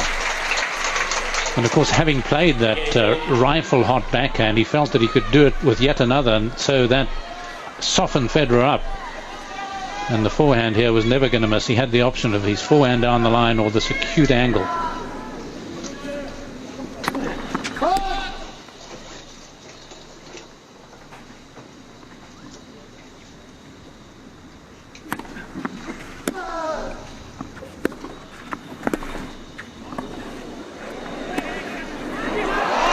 Just missed.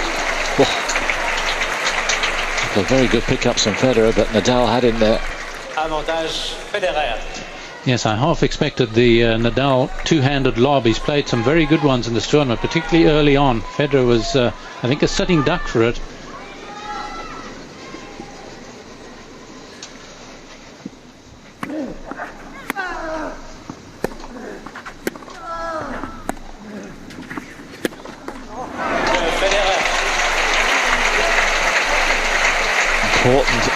So important for Federer to hold there.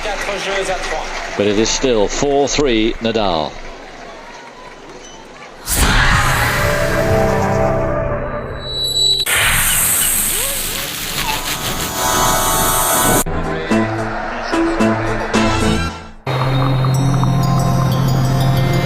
Brought to you by the Cyprus Tourism Organization.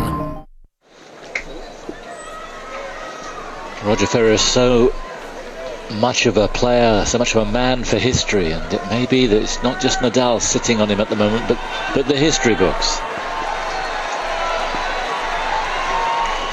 Can't find his very best form, and I think we're convinced it needs his very best form to turn this around. Yes, unless there's a brainstorm by Nadal. We've seen it in a few matches. Ljubicic certainly had it against him. 5-3 in the tiebreak, and Ljubicic went for a big 215 km/h second serve. Vedasova did it in her match against Kuznetsova. Can't see Nadal doing it somehow, so Federer's got to produce.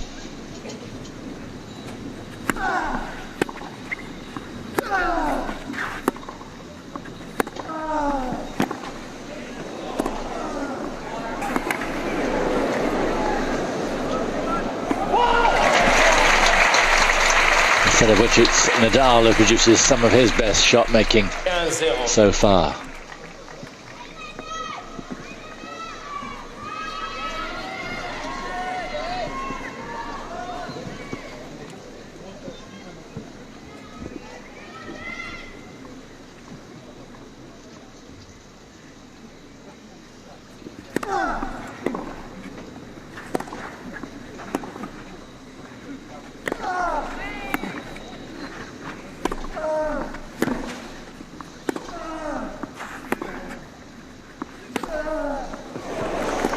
That's a ridiculous shot from Nadal. And only someone with his strength off balance could produce angle and power like that. He is producing it, isn't he?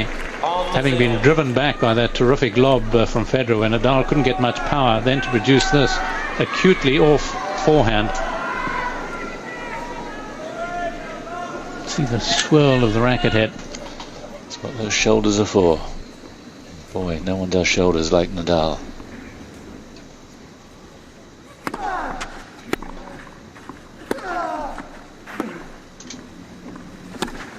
Oh, he's enjoying it now. He's loving this.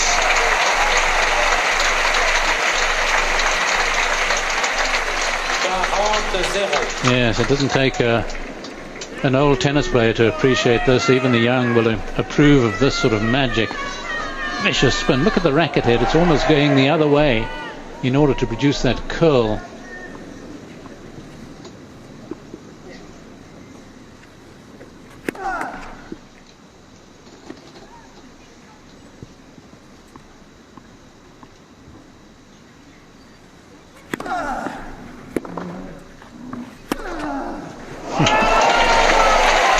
His most emphatic game so far, and it shows whatever happens from here on in, and he looks the likelier winner now.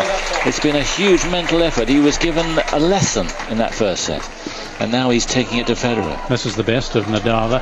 It's still, to my way, by comparison, a little agricultural. You don't sort of drool when watching him, but you've got to admire the efficiency, just the muscle that goes into it, the determination, the looks.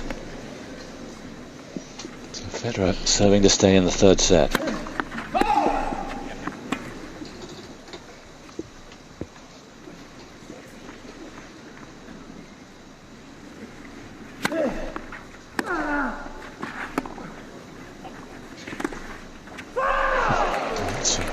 An occasion when he misses. Yes, perhaps just lost his footing as he went to play that. Court really playing very well.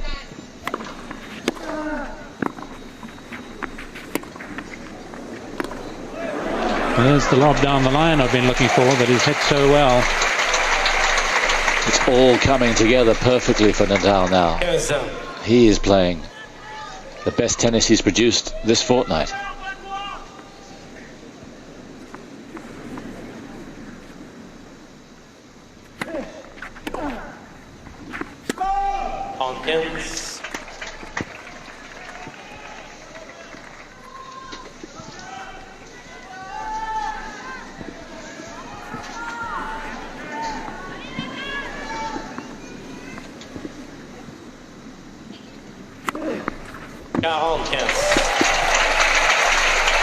Only the second ace for Federer in the match.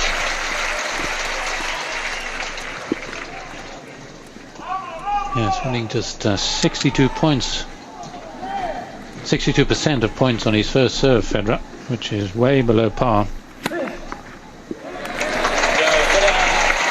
That'll help. Great serving. But he needs so much more than great serving to turn this around now, because Nadal, when you come back, will be serving from a set down to go a set up.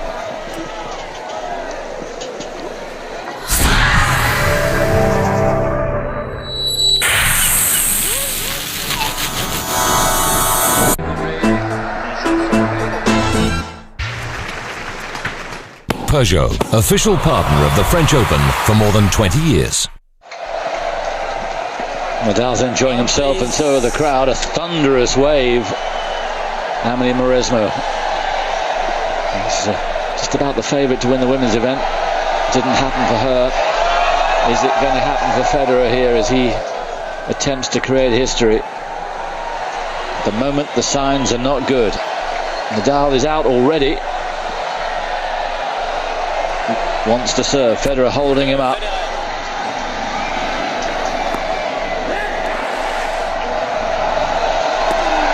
This is a chance to pick up some more of these images while Federer prepares.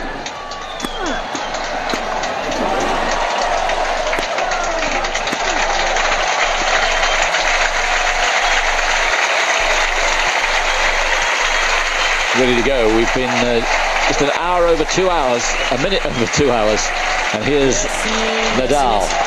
Still needs some quietening down here. Nadal serving to go 2-1 up.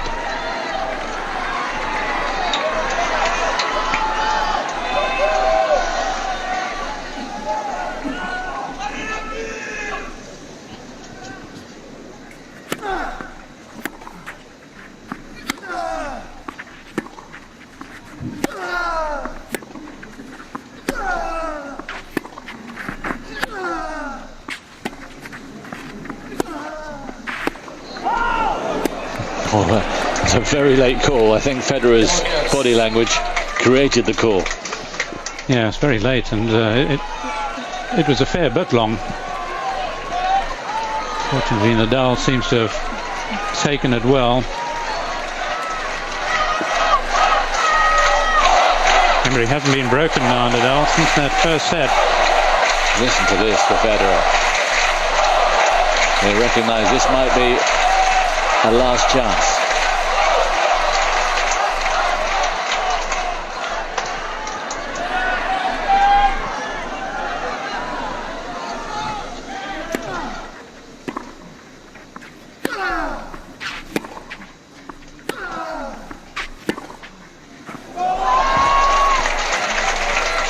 Federer, of course, has so much goodwill, not because he's the best current player, maybe the best of all time, not because of all the Grand Slams he's winning, but the way he conducts himself. Yes, and a bit of credit too to Nadal. It can't be easy just hearing Roger, particularly having heard from the journalists that so many of the players are wanting Federer to win.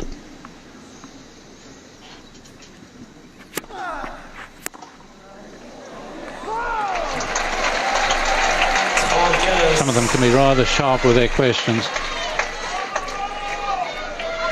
Monsieur, un petit peu de silence au moment où les joueurs s'apprêtent à servir. Merci. But Nadal saying, yes, well, there may be a lot of them for Federer, but I know I've got a lot of people supporting me, and he has to bear that in mind.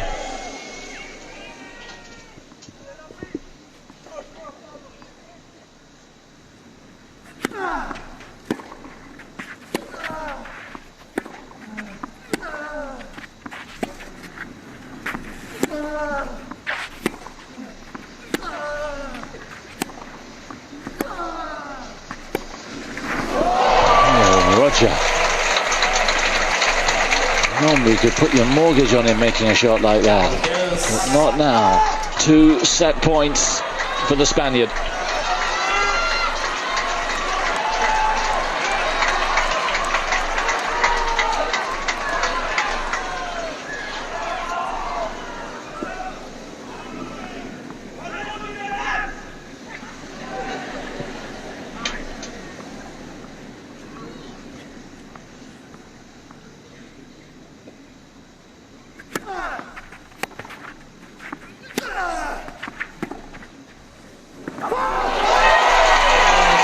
Roger Federer has achieved so much in his career, but if he's to come back here, it would put everything else he's achieved, all the Wimbledon titles, into the shade. Nadal leads 2 sets to 1.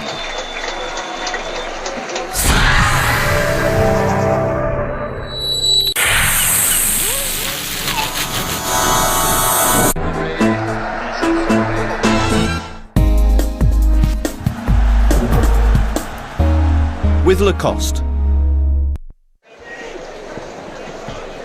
Mats Wilander joined me. Mats was saying before, all that Roger's achieved, all his 7 Grand Slam titles, his 3 Wimbledon victories, if he was to come back here from 2 sets to 1 down against Nadal, that would be the cream. Oh, this would be beyond any of the other Grand Slam titles for sure. Playing Rafael Nadal, really Rafael Nadal, and it's very clear today, is the only player today that tells Federer that I'm not going anywhere, I'm not scared of you, I love this, I invite you to play as good as you can and I'll fight with you. Leighton Hewitt used to be like that. David Nalbandian used to be like that against Federer, but... Into set number 4 then, after 2 hours and 7 minutes only.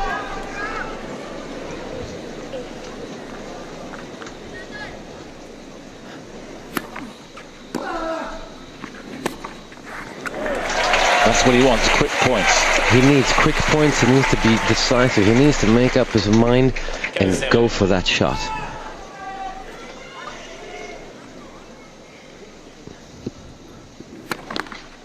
And still you're thinking move up the court. I mean, I would think you have to. I think they can play like this for a long time and Federer will not win another set.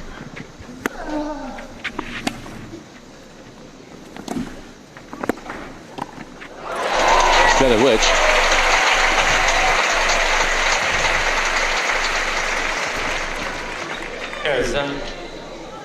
It was Federer's bidding that brought him in, but didn't he look good?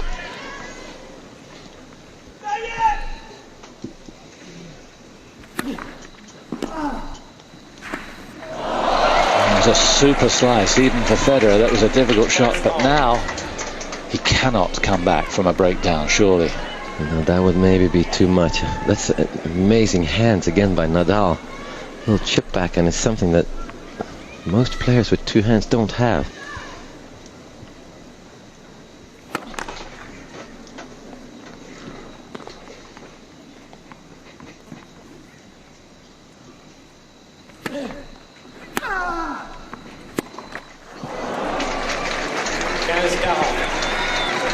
It's a shock to the system when you see that happen.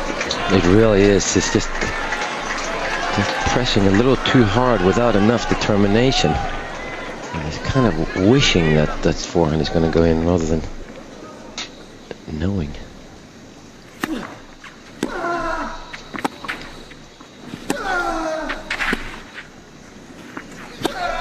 He's rampant now, Nadal. He has this match by the scruff of the neck.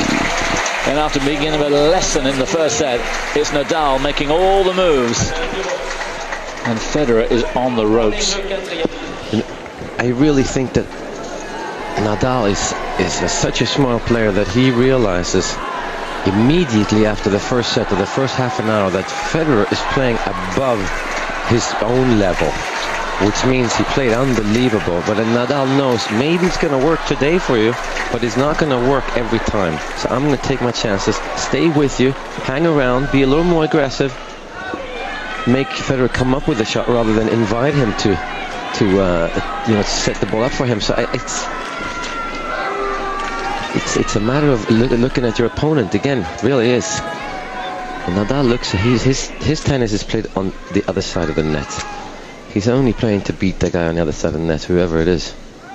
Right now, it's somebody who doesn't really have a purpose or a plan, I think. Shot making is the only thing that can bring him out of it.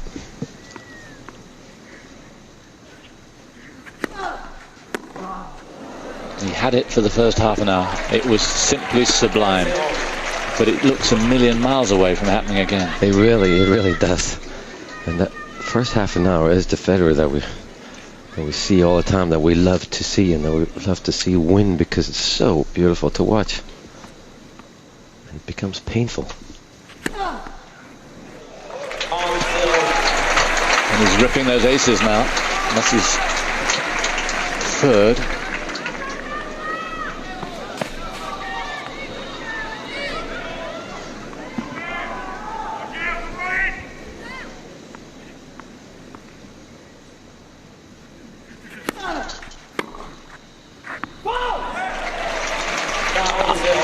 Hinted in the last set with Fru that perhaps it's a sense of history weighing Roger down as well as Nadal, or do you think it's just Nadal that's doing this to Federer?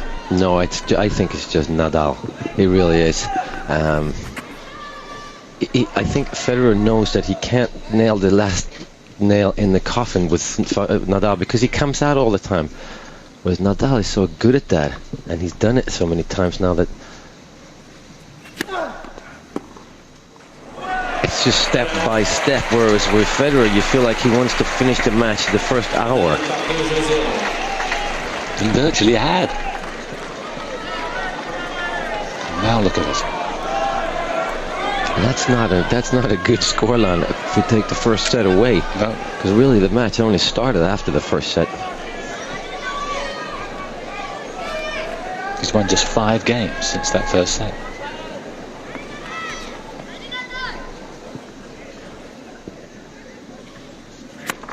I think you'd notice, what I noticed as well is that in the first set, Federer was taking as long as Nadal. Now he's rushing, and so he has to wait for Nadal.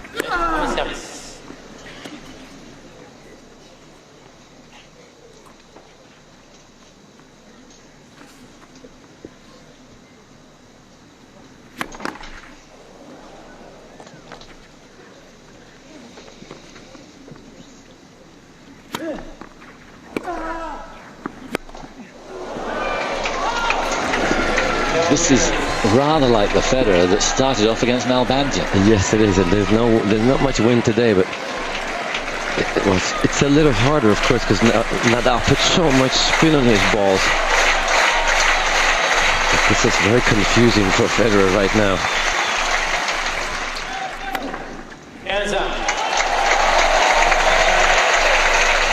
Crowd still doing all they can to encourage Roger. I'd say around 70% are Federer fans here.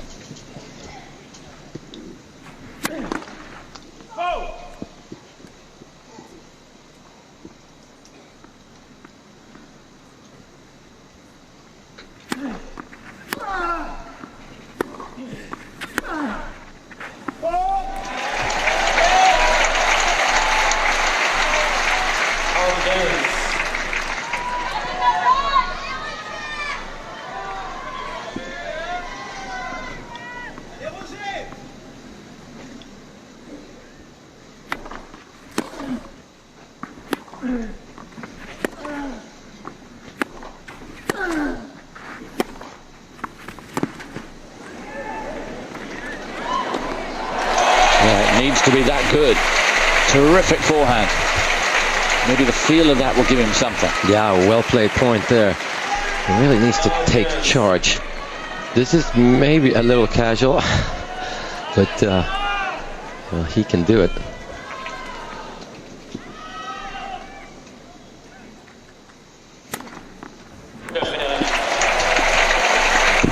Certainly aces all over the place from both guys. Fifth ace for Federer. But it's 2-1 in sets and games for Nadal.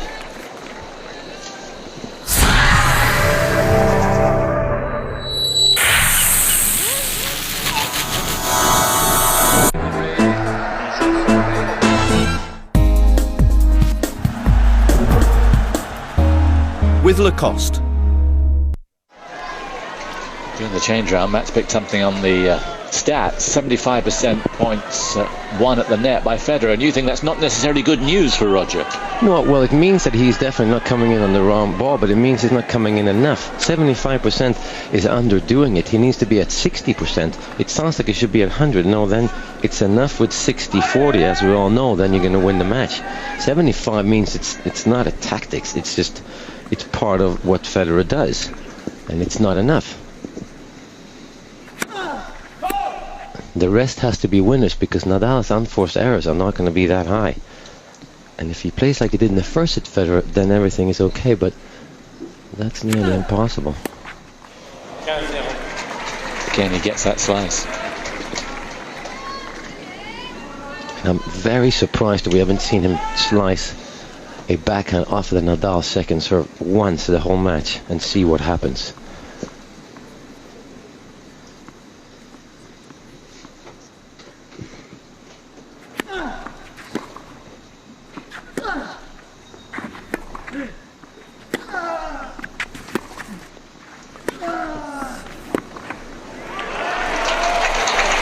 Huge. Yeah. Nadal is really starting to hit the ball unbelievably well. And it's again another proof that he has another level to go to, it really seems.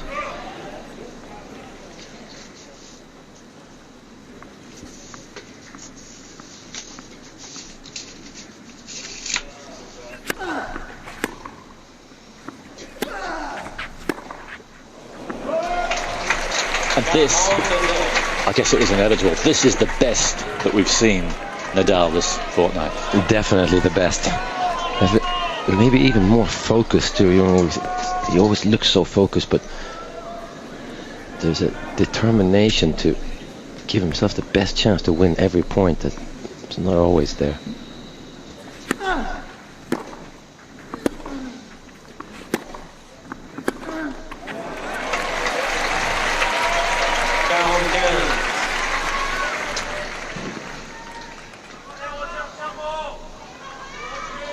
It's definitely far from over, because it's one thing to be ahead in a Grand Slam final, but it's a big difference winning it.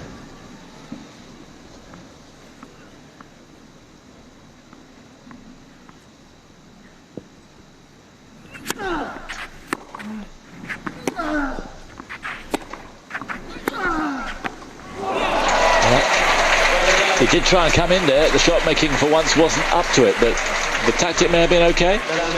Well, he needs to come in. I think it's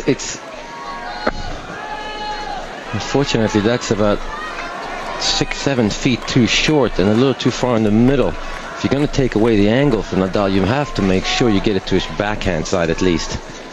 But still down the middle, it's okay tactics. Again, he hasn't created a pattern coming to the net, though, Federer, and that's hard to create in the fourth set.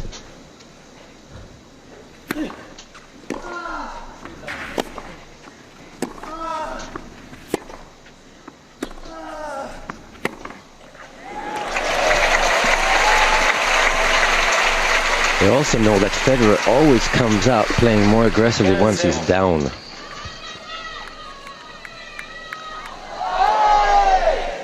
Terrific action shot.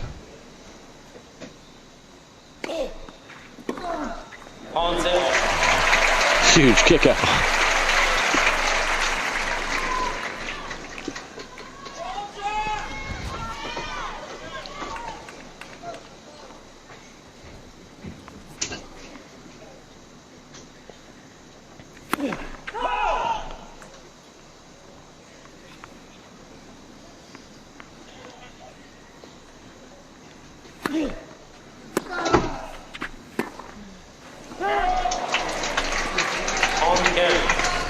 close to controlling that. Gets caught a little too close to the ball there to push it rather than hitting it.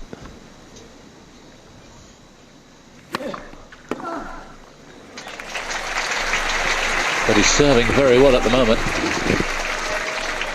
It really is that's keeping him alive here.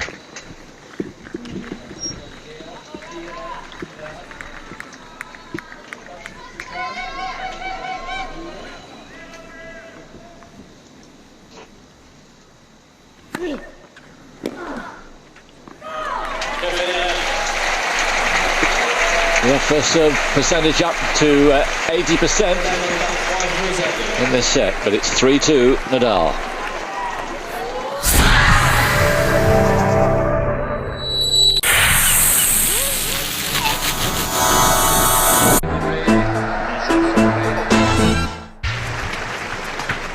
Peugeot, official partner of the French Open for more than 20 years. Out again, giving Federer strong support as he took his place behind the baseline. He's running out of time though to find the magic, and it's magic he needs now. It's only the magic that's going to bring him back, because Nadal is not going to drop his form. We know that.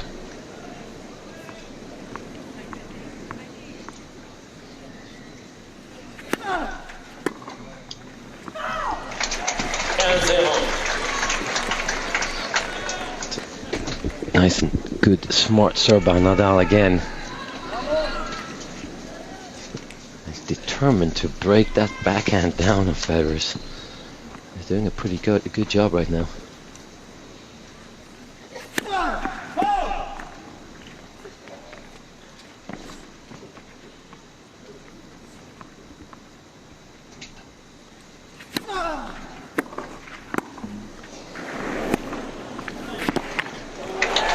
Federer runs round, says, okay, take some of that.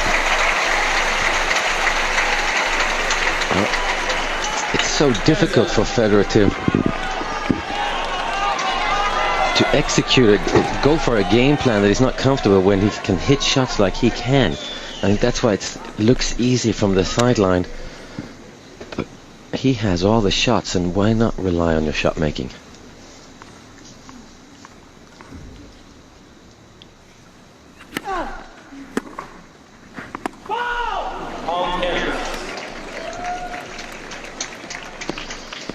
Well, that's just not good enough. You really have to be able to put the return back in play. And that's not, again, a particularly hard first serve.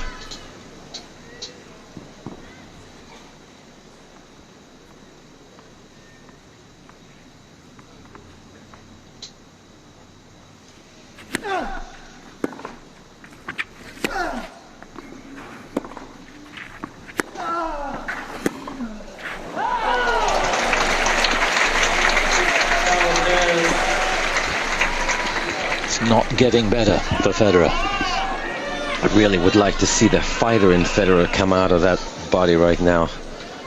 Get a little aggressive, get a little angry. Not break the racket, but show Nadal that he's upset with the situation, and I'm not going anywhere. I'm gonna get back into this match. Right now he's doing nothing.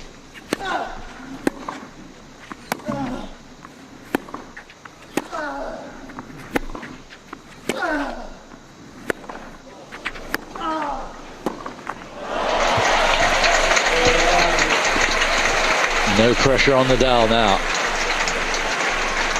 4 games to 2. 2 games away from successfully defending his title. Remember, he's unbeaten here, Nadal, at Roland Garros. Didn't come in 2003, had an elbow problem. 2004, stress fracture of the left ankle. So he's 13-0 in matches. No one's beaten him. And to be honest, he looks further and further away from anyone being able to beat him. And I wonder if anyone would have beaten him already in 2003 and 2004. No, he really has all the tools to play on clay against any kind of opponent.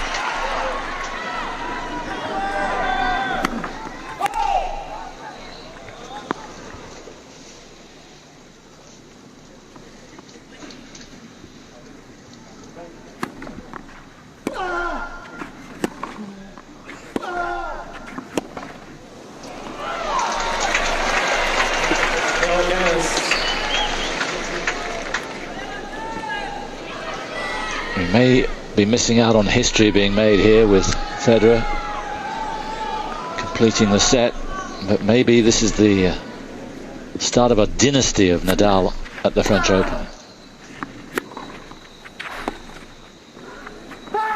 Because if he stays fit, and you just can't see him losing his focus. No, really can't. And if he can beat Federer on hard court, and the time he lost he had match points, and that was also on hard court, I don't see why he should be losing to the players that he's losing to. It's just a matter of...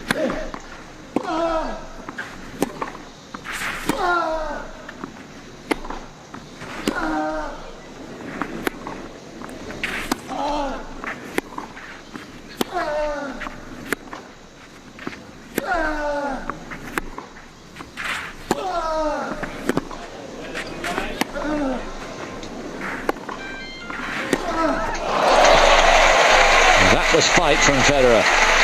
Nadal seemed to have soaked it all up, but Federer dug in hard, and in many ways that's his most impressive rally for a long while.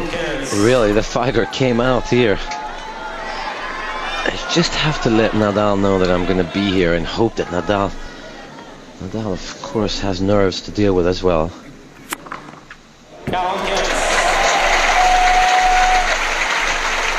See a bit more of the pumping of the fist. The aces are coming now.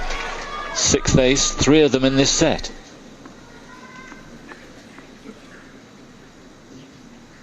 And quickly out of date. But it is serving that's keeping Federer afloat in this set. Not much else. The occasional terrific rally like we saw on the preceding point. 4-3 Nadal.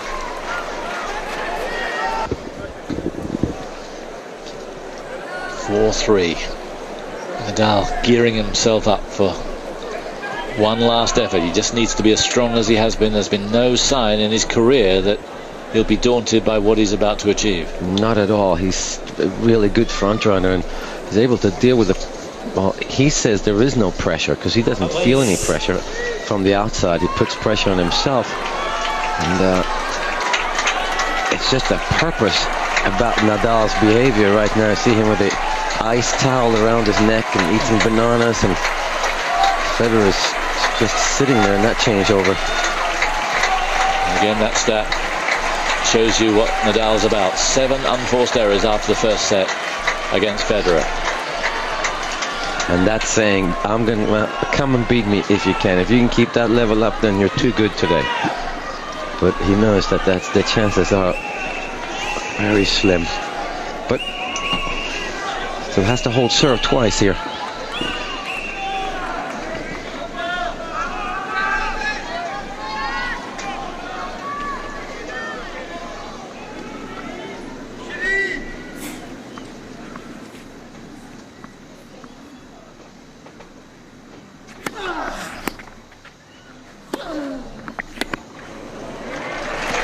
Just can't read it. You can't cope with it, whoever you are. That's just too big, too powerful, too much spin. It's too much determination, really.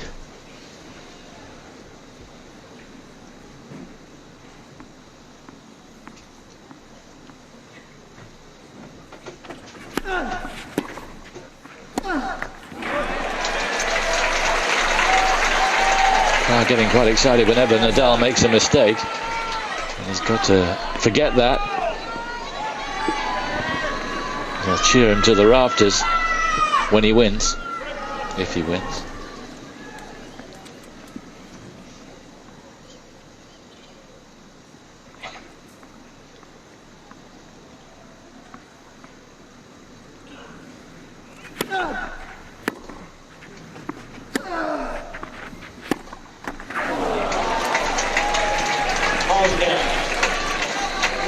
Just can't find it. The magic that served him so well over these 3 brilliant years, it's not there. Well, we all magic is fake anyway, right? Need to create a plan and try and execute it to perfection, but really hitting winners might work on other surfaces, but it's just not going to work against Nadal on clay.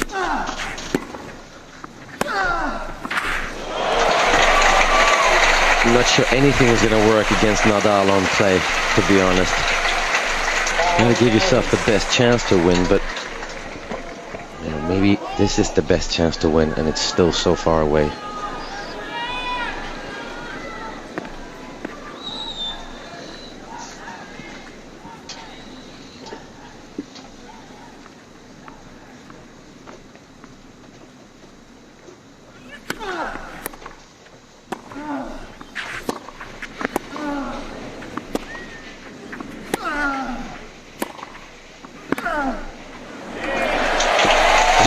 Nadal was saying in the interview that we did with him prior to this match, everyone's saying how Federer has improved on clay. I don't see it. I don't think he has improved on clay. I think he's always been a very good clay court player. I don't see any improvement this year. I saw that, and that's a very smart comment, because he's, I mean, if you look at the results, he really is, it's about the same player. Fractionally better results. Fractionally better results, but at least last year he won Hamburg the year before.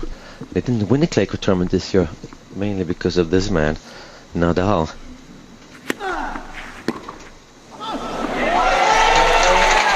And to be honest, if this continues the way it's going, and it doesn't look like there's much more left, Tony giving him one more, come on, it's a more emphatic beating than last year's semi. It really is, it really is. I didn't think that was going to happen. At least the look of the match will be one where Federer actually believed he had a chance to win, but very early in the second set he really lost focus and lost belief. Federer serving now to stay in it then after 2 hours and 35.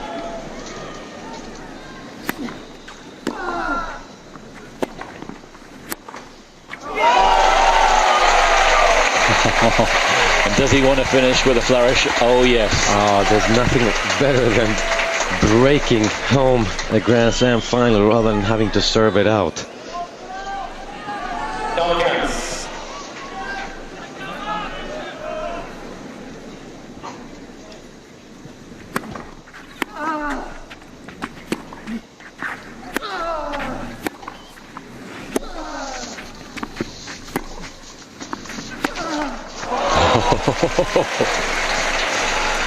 A glory shot, he's entitled to it. Really, when you see Nadal go for big shots, it definitely means that you haven't pressed enough, because he knows he doesn't have to worry about not getting the opportunity to hit big shots, so now he's taking a free run at them. Only Nadal's third unforced error of the set.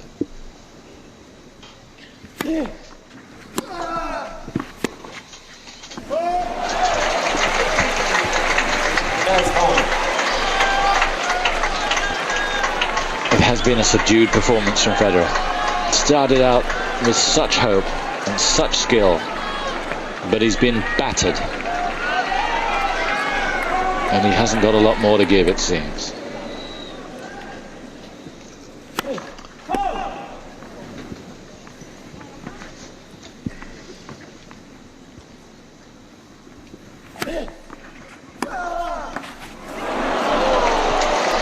Federer needs plenty more like that. We're never quite sure what turns a match around, but it could be, the margins could be as small as that, really could. The crowd still believe. Does Federer?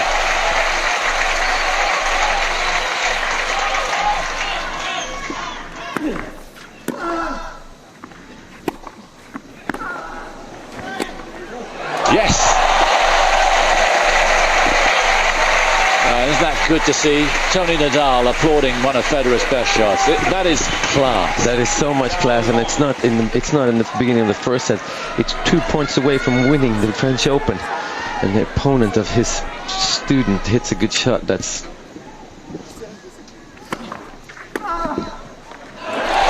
well played, Federer.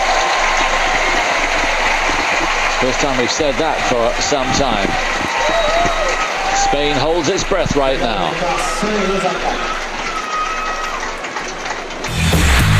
Wimbledon may get the biggest headlines, but London's dress rehearsal tournament is a real treat in itself. It's Queens. On the green grass, it's packed with class, and it's live on Eurosport. ATP Tennis from Queens, tomorrow at 13:30, live on Eurosport.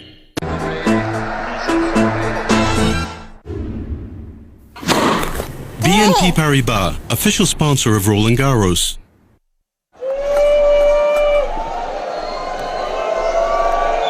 What has he got left? Poker face as ever. You can never tell what's going through until the end of matches when he finally wins his Grand Slams, when he lately has been breaking down. This could well be the first Grand Slam final he doesn't win. Yes, it could.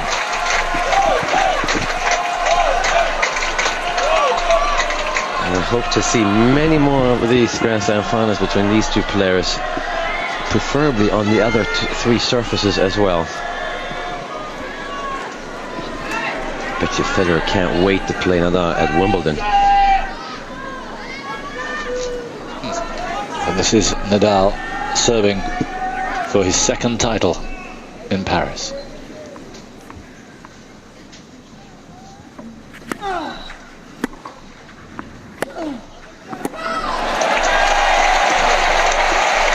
Is it coincidence?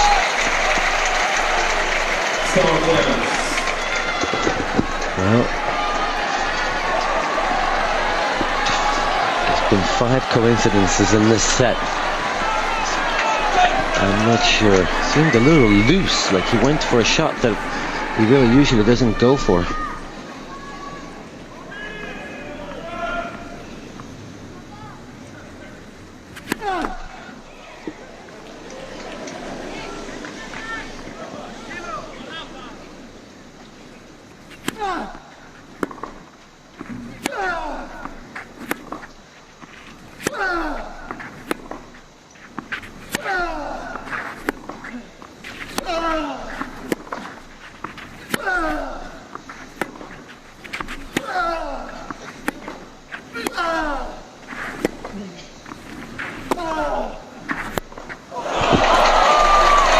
Nadal digging in.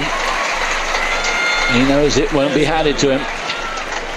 He really does put so much concentration into not making an unforced error. And if Federer doesn't press on and threaten to come in, well, Nadal can drop it on the service line with that much spin and still be fine.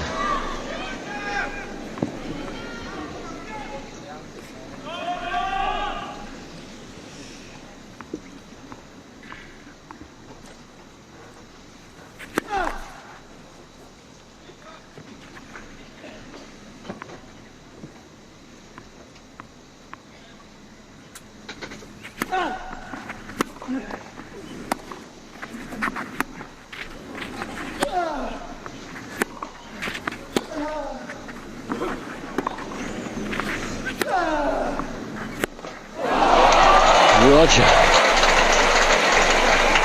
So much of what's happening now is unbelievable. It does seem that Nadal is playing it a little safe. He is playing it very safe, but that's all it needs right now. Yeah. Federer is making all the mistakes. Federer seems to be suffering from lazy eyes right now. He's not watching the ball. Clearly these balls have a lot of topspin on them, but they're bouncing so short. You have enough time for it to come down, and to mistime it and mishit it so many times now, it's a little strange.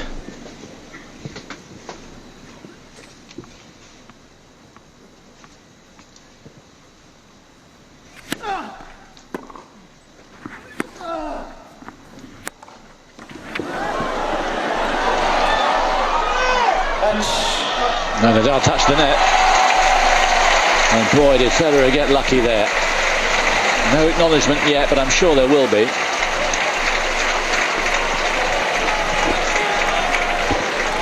Nothing he could do to stop himself careering into the net.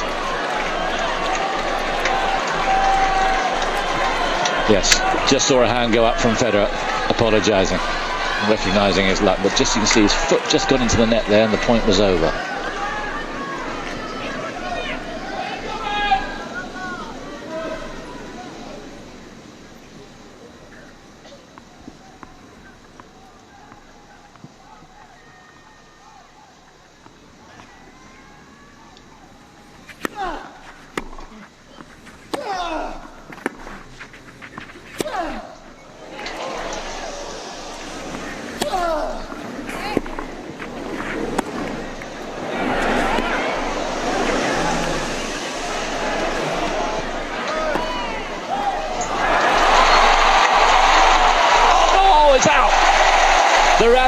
match.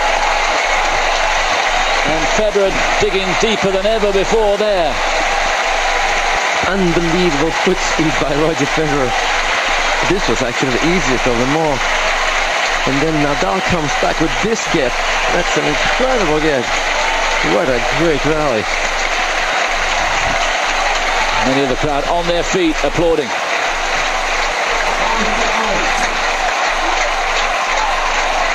Great to see again. It is break point for Federer. This is surely the last chance.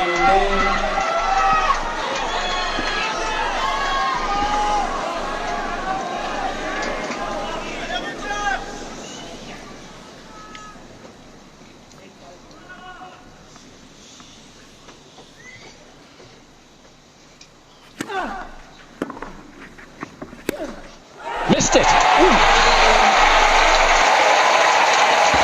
Wow.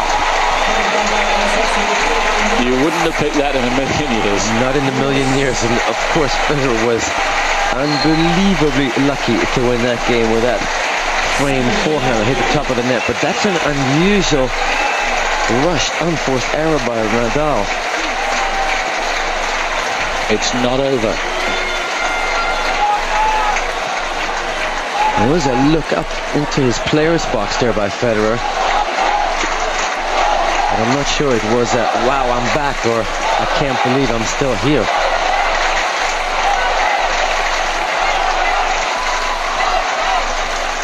Oh, really, that saves. Well, it's not going to save Federer if he loses, but it's really saved. It's going to save face a little bit coming back.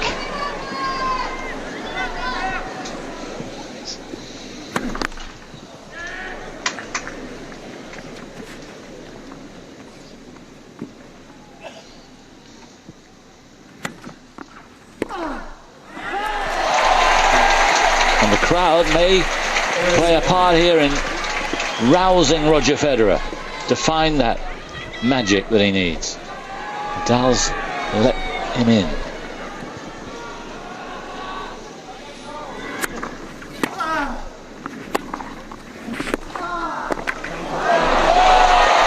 But for how long? Oh, that was so close. It was an unbelievable reach by Federer.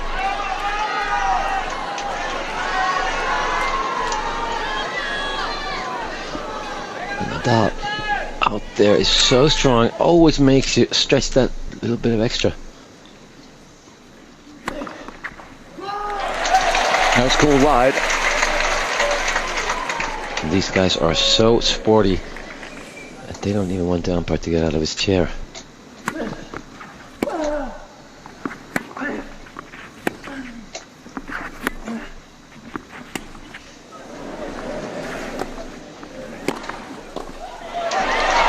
Oh, he got lucky again, Federer. Strange shot from Nadal though. Really mental block going on right here for Nadal. This is a forehand that he should just hit, and that's a very poor drop shot. And that again is a strange. He hasn't won too many drop shots today against Federer. That other long point that saves Federer. Federer won that one as well. Federer needs to be alert enough to realize that Nadal is definitely choking here.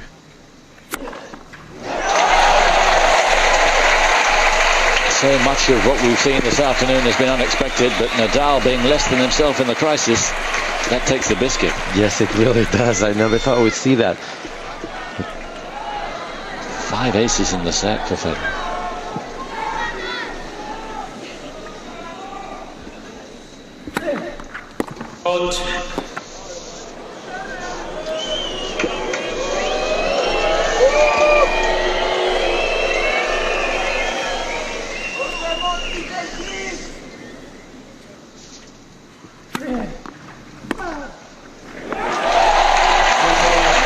And again, quite a few on their feet. The Federer fan club expectant now. That's it. Give him credit. Huge comeback, but how did it happen? Welcome to the biggest show in town as the dazzling lights provide the perfect setting for all the razzmatazz of K1, the combat sport that is positively explosive. Gary Goodrich tops the bill for a night in which some of the stars will wind up seeing stars. The K1 Grand Prix from Las Vegas, Monday at 20:45 on Eurosport. Well, Nadal let the door open and Federer's come rushing in. Oh, he really has, and I think that tells the story of the match, that this match is of actual really high level, because to have Nadal choke, that means that he doesn't have another gear to go to usually, and Federer has pushed him to the limit, and now Federer can hang in there, win the set, then really the fifth set is open if Nadal is feeling like that, and he wouldn't be making poor judgments. He might be making poor executions of shots, but he shouldn't have made a poor judgment, and that's choking.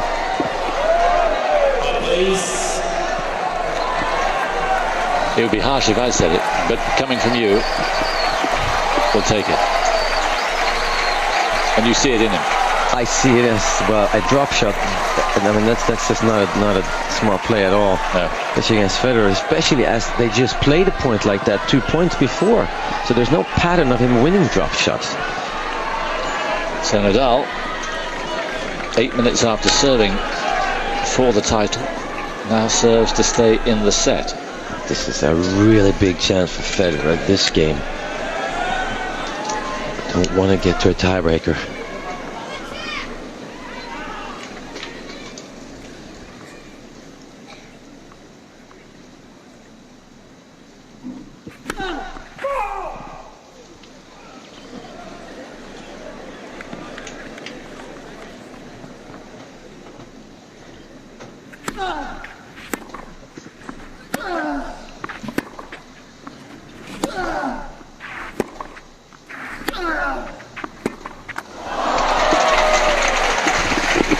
Federer get caught standing still there. That's the kind of backhand that has caused him trouble on clay.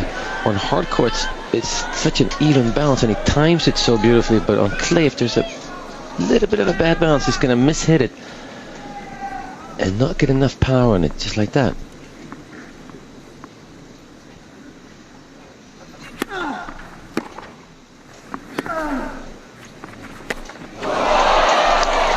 Ooh, this is a very big occasion right now for these two players. Seemed to have set himself up for one of his favorite shots. How could he miss it?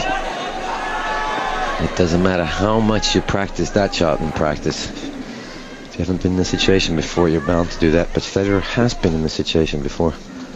Grand Slam finals.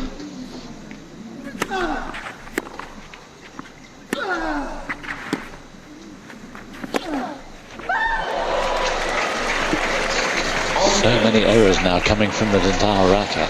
Incredible. And that's really the shot that makes it easy for Nadal to handle Federer. Well, easier than for any other player. The cross-court forehand off of Federer's slice. This is Nadal's bread and butter shot.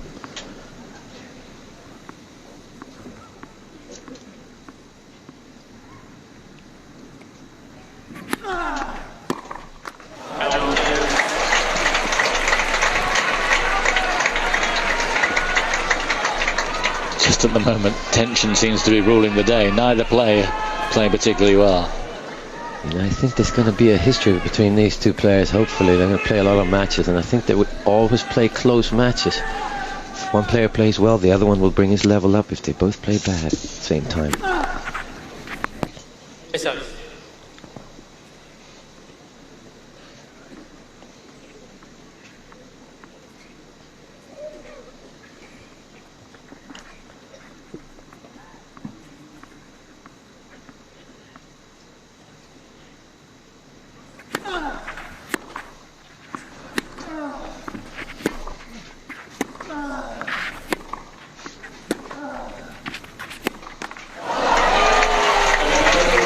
Well, you know it's tension. Who is going to survive now? They've played 7 breakers, these two. 4-3 Nadal. Nadal is ahead in every category between these two so far. but you can erase all of that if Federer pulls this one out.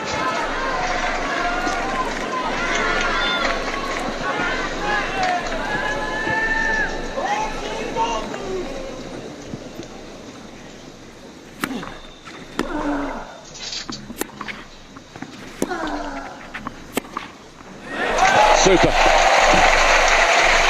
There's a little more confidence in Federer, it seems, right now, even though he is missing. 1-0 Federer. Seems like he's just so happy to have another chance. It's a beautiful forehand.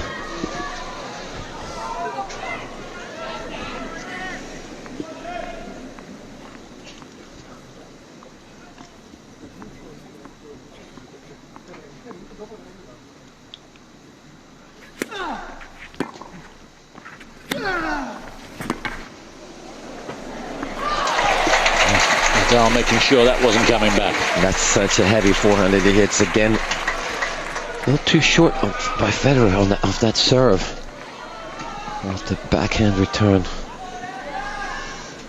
Nobody's perfect, and not Roger Federer either.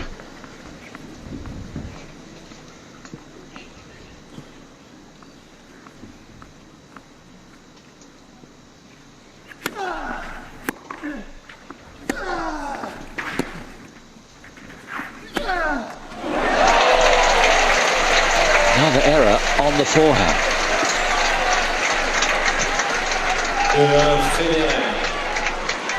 And maybe, at the moment, Federer doesn't need his A game to win this breaker. No, I think he just needs as much heart as he can muster up. He seems to have it right now.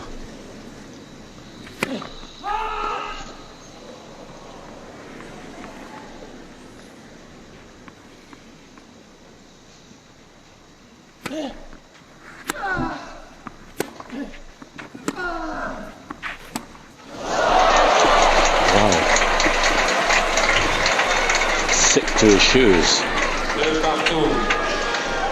He's hit a couple of those today, Federer, that he's been pretty successful with, but he really didn't make up his mind here, Federer. Kind of just pushed it. Usually it's a pretty hard, short little shot. That one just no determination in it.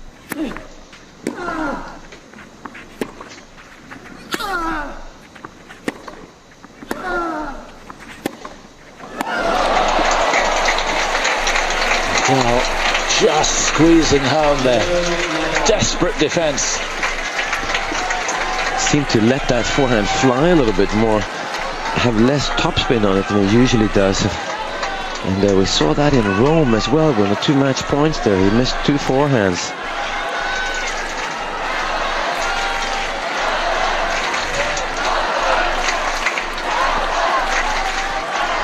It's a big chance for Federer. He was up 2-1. Could have had at least 3-2. Down 3-2.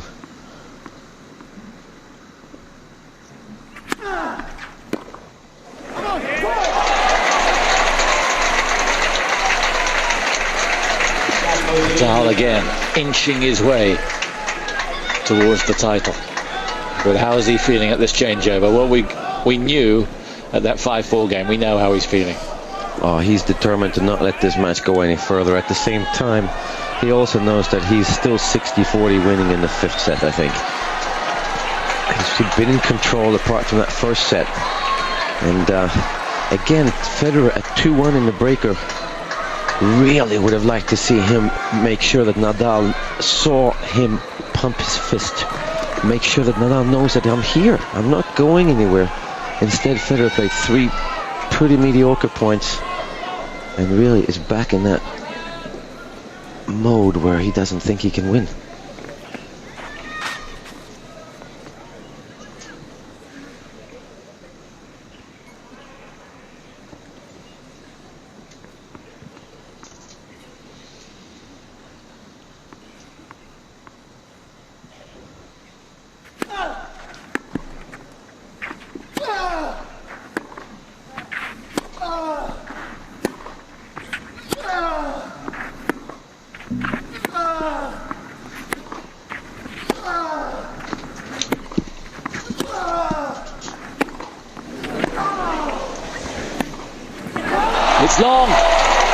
What a get from Nadal on the backhand. He is unbelievably strong in the backcourt, running from side to side.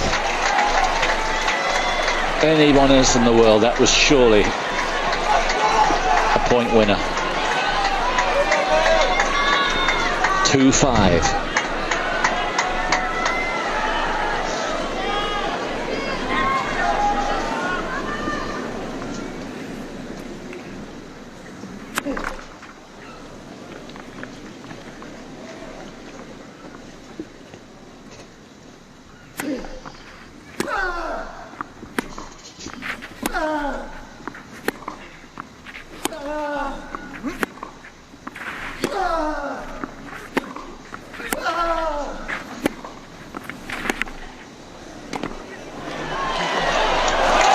Played Federer.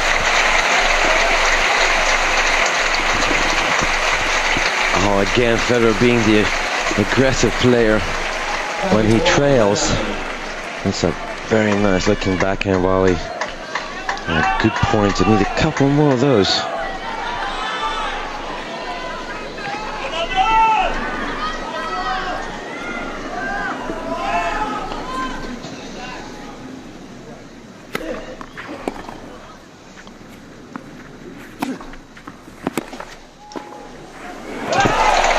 Two volleys back-to-back that saw Federer to 3 Wimbledon titles. But now Nadal has 2 serves for his 2nd Roland Garros title. You would expect Nadal to again go to his favorite serve, which is the wide one out to the Federer backhand. So Federer should know that. If Nadal has enough guts to go for a flat one down the middle and makes it, well, then he's made out of what champions are made of.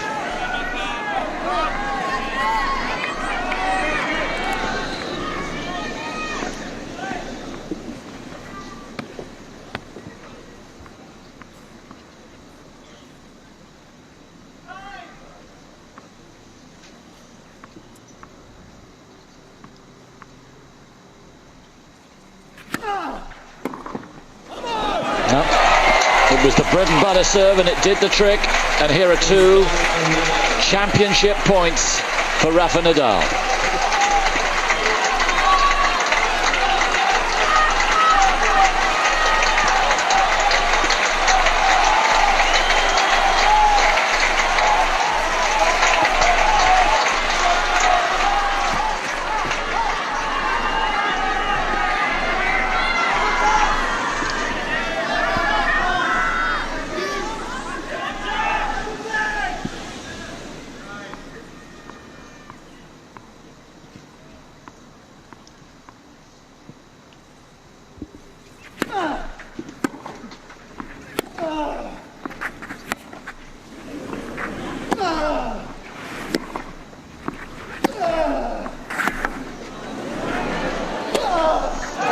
It's there.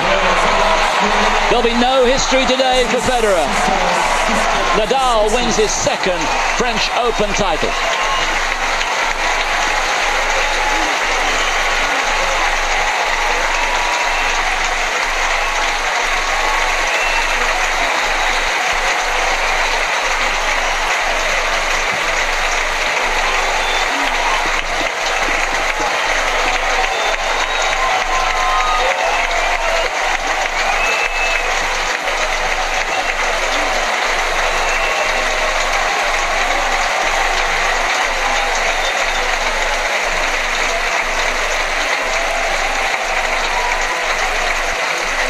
Still unbeaten at Roland Garros. 60 successive wins on clay, and Federer will have to wait another year if he's to win here. That's going to be a hard one for Federer to swallow. I think he really thought he had a good chance to win it this year, and he did. He was very close. I think he played better this year than last year, and I think most of all it has made him a better player that Rafael Nadal has arrived, and it's just a matter of time before Nadal really challenges Federer for the #1 ranking. Nadal goes up to salute his army of supporters up there.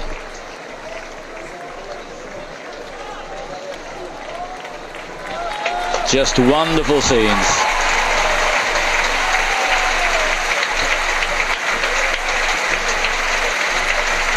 And you can imagine what Roger Federer is feeling right now. It's going to be very, very tough to take.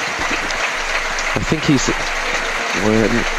lucky is the wrong expression, because Wimbledon is always 2 weeks after, but I think that to be the easiest way for him to get over this is get back into work mode and get used to the grass and think about French Open in April next year. He did everything this year, didn't he, to get it right. He was here 10 days beforehand, practicing hard, got himself in the best condition of his life, playing probably the best clay court tennis, although Nadal might disagree with that, that the Federer's play. But in the end, brilliantly though he played for a set, he seemed to be giving Nadal a lesson. But when Nadal turned it on, Federer didn't have it. You know, I think it's going to be one of the tournaments that Federer might win once, maybe twice, but kind of like what happened to John McEnroe. He came here and lost in the finals to Ivan Lendl in 1984. Was 2 games away from the match, but he knew himself, I really only going to have 1 or 2 chances in my career to win this tournament, because everybody else is so much better than me. I'm a big match player. I think Federer should think the same way. I have a chance every year. I'm not going to win it 4 times, but he really does have a good chance. If Nadal goes out, Federer is clearly the best clay court player in the world. By some way. By a long way. You're right, Simon.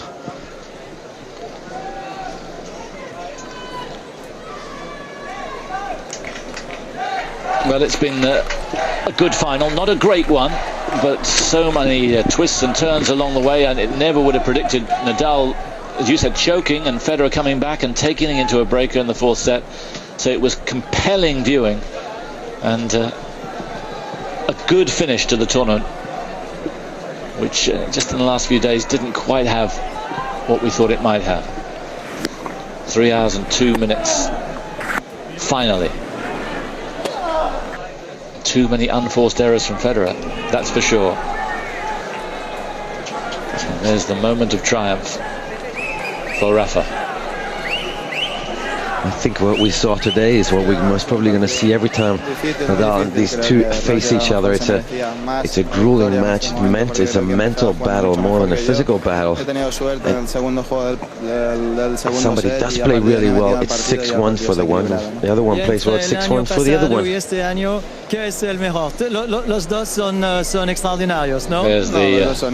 Nadal family celebrating. Uncle Tony, inside another uncle, Miguel Angel Nadal, who competed in 3 World Cups for Spain as a footballer. Award ceremony of the 2006 French Open. And here's the ceremony.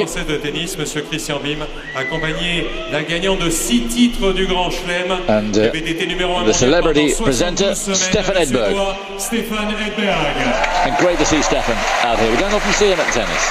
No, well, we see him often in his hometown. He spends a lot of time at the tennis club there, but he's really not on the international scene. And well, we have to thank the French Federation for trying to bring him out here. It's nice to see him. So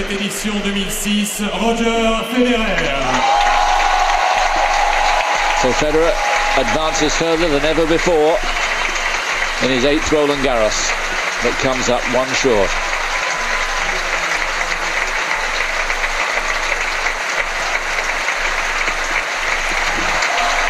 And good to see that he's holding the trophy aloft.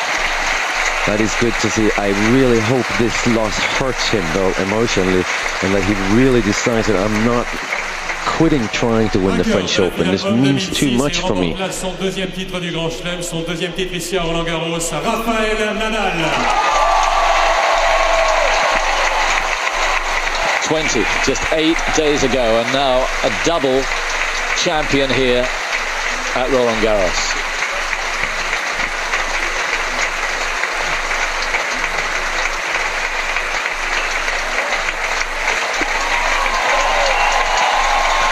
A triumph of commitment. The skill there too, but the iron resolve, even when he was given that grilling in the 1st set. Oh, really an amazing competitor. And I say Paris nightlife, watch out. Is that right? That is right.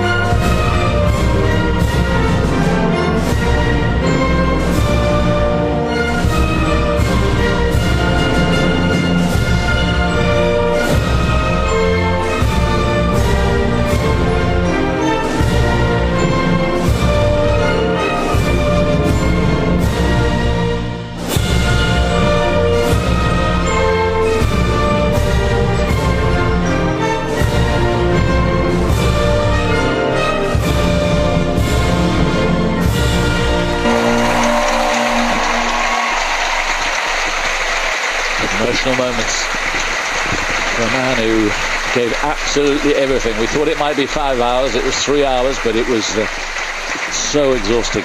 Intense heat, utter commitment. Leaves you heartbroken every time one of these guys lose. Roger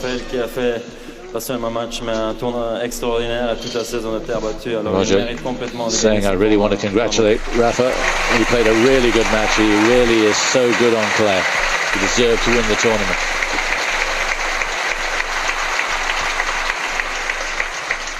Pour moi, le tournoi il était bien aussi. Voilà, quand même une première pour moi aussi d'être en finale. Good to see him smiling. For me, the tournament was good too.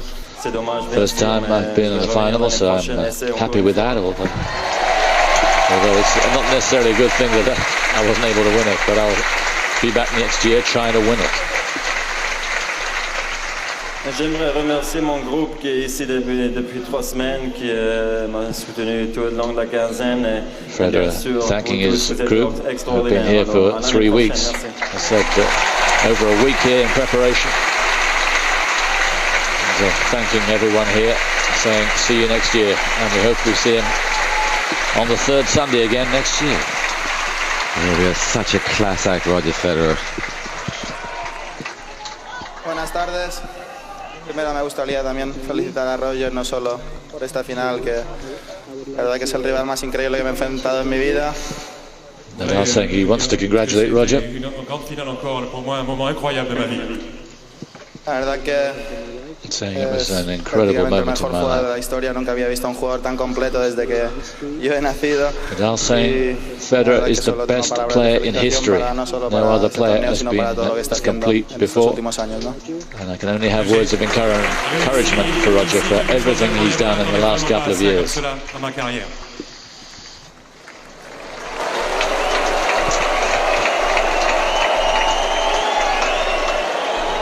Quiero agradecer especialmente al público. Toda la semana he estado aquí, cada vez que he jugado con la pista llena, y esto para mí es una sensación increíble. Estoy muy feliz de volver a estar aquí en París, en mi ciudad favorita, y sentir esto no lo he sentido en ningún sitio. The court was packed, and he said, it's my favourite city. I've never felt as good anywhere else as in Paris.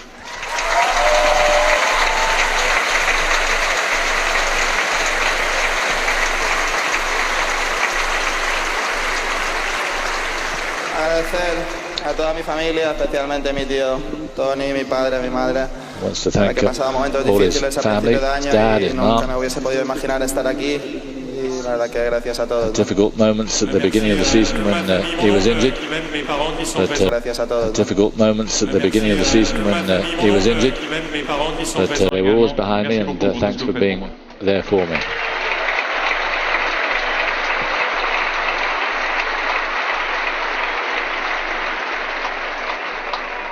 A mi compañero y agente Carlos Costa, a Benito, a Vittorio del ATP, la verdad que muchas gracias por todo, Costa, la organización, agent, que ha hecho posible que me haya sentido muy bien staff, durante todas las 2 semanas que he estado aquí, y espero volver al año que viene. Feel really good over the last 2 weeks. And, saying he hopes to be back next year. Well, touch wood, injury free. He'll be back, and if anybody wants to back anybody against him, I'll give you my number. Well, you know, he's there, and he's there for the taking. You really need to be 100% prepared when you play Rafael Nadal on clay. All right, let's project forward just briefly. Nadal at Wimbledon, could he be a big factor? Difficult moments at the beginning of the season when he was injured, but they were always behind me, and thanks for being there for me.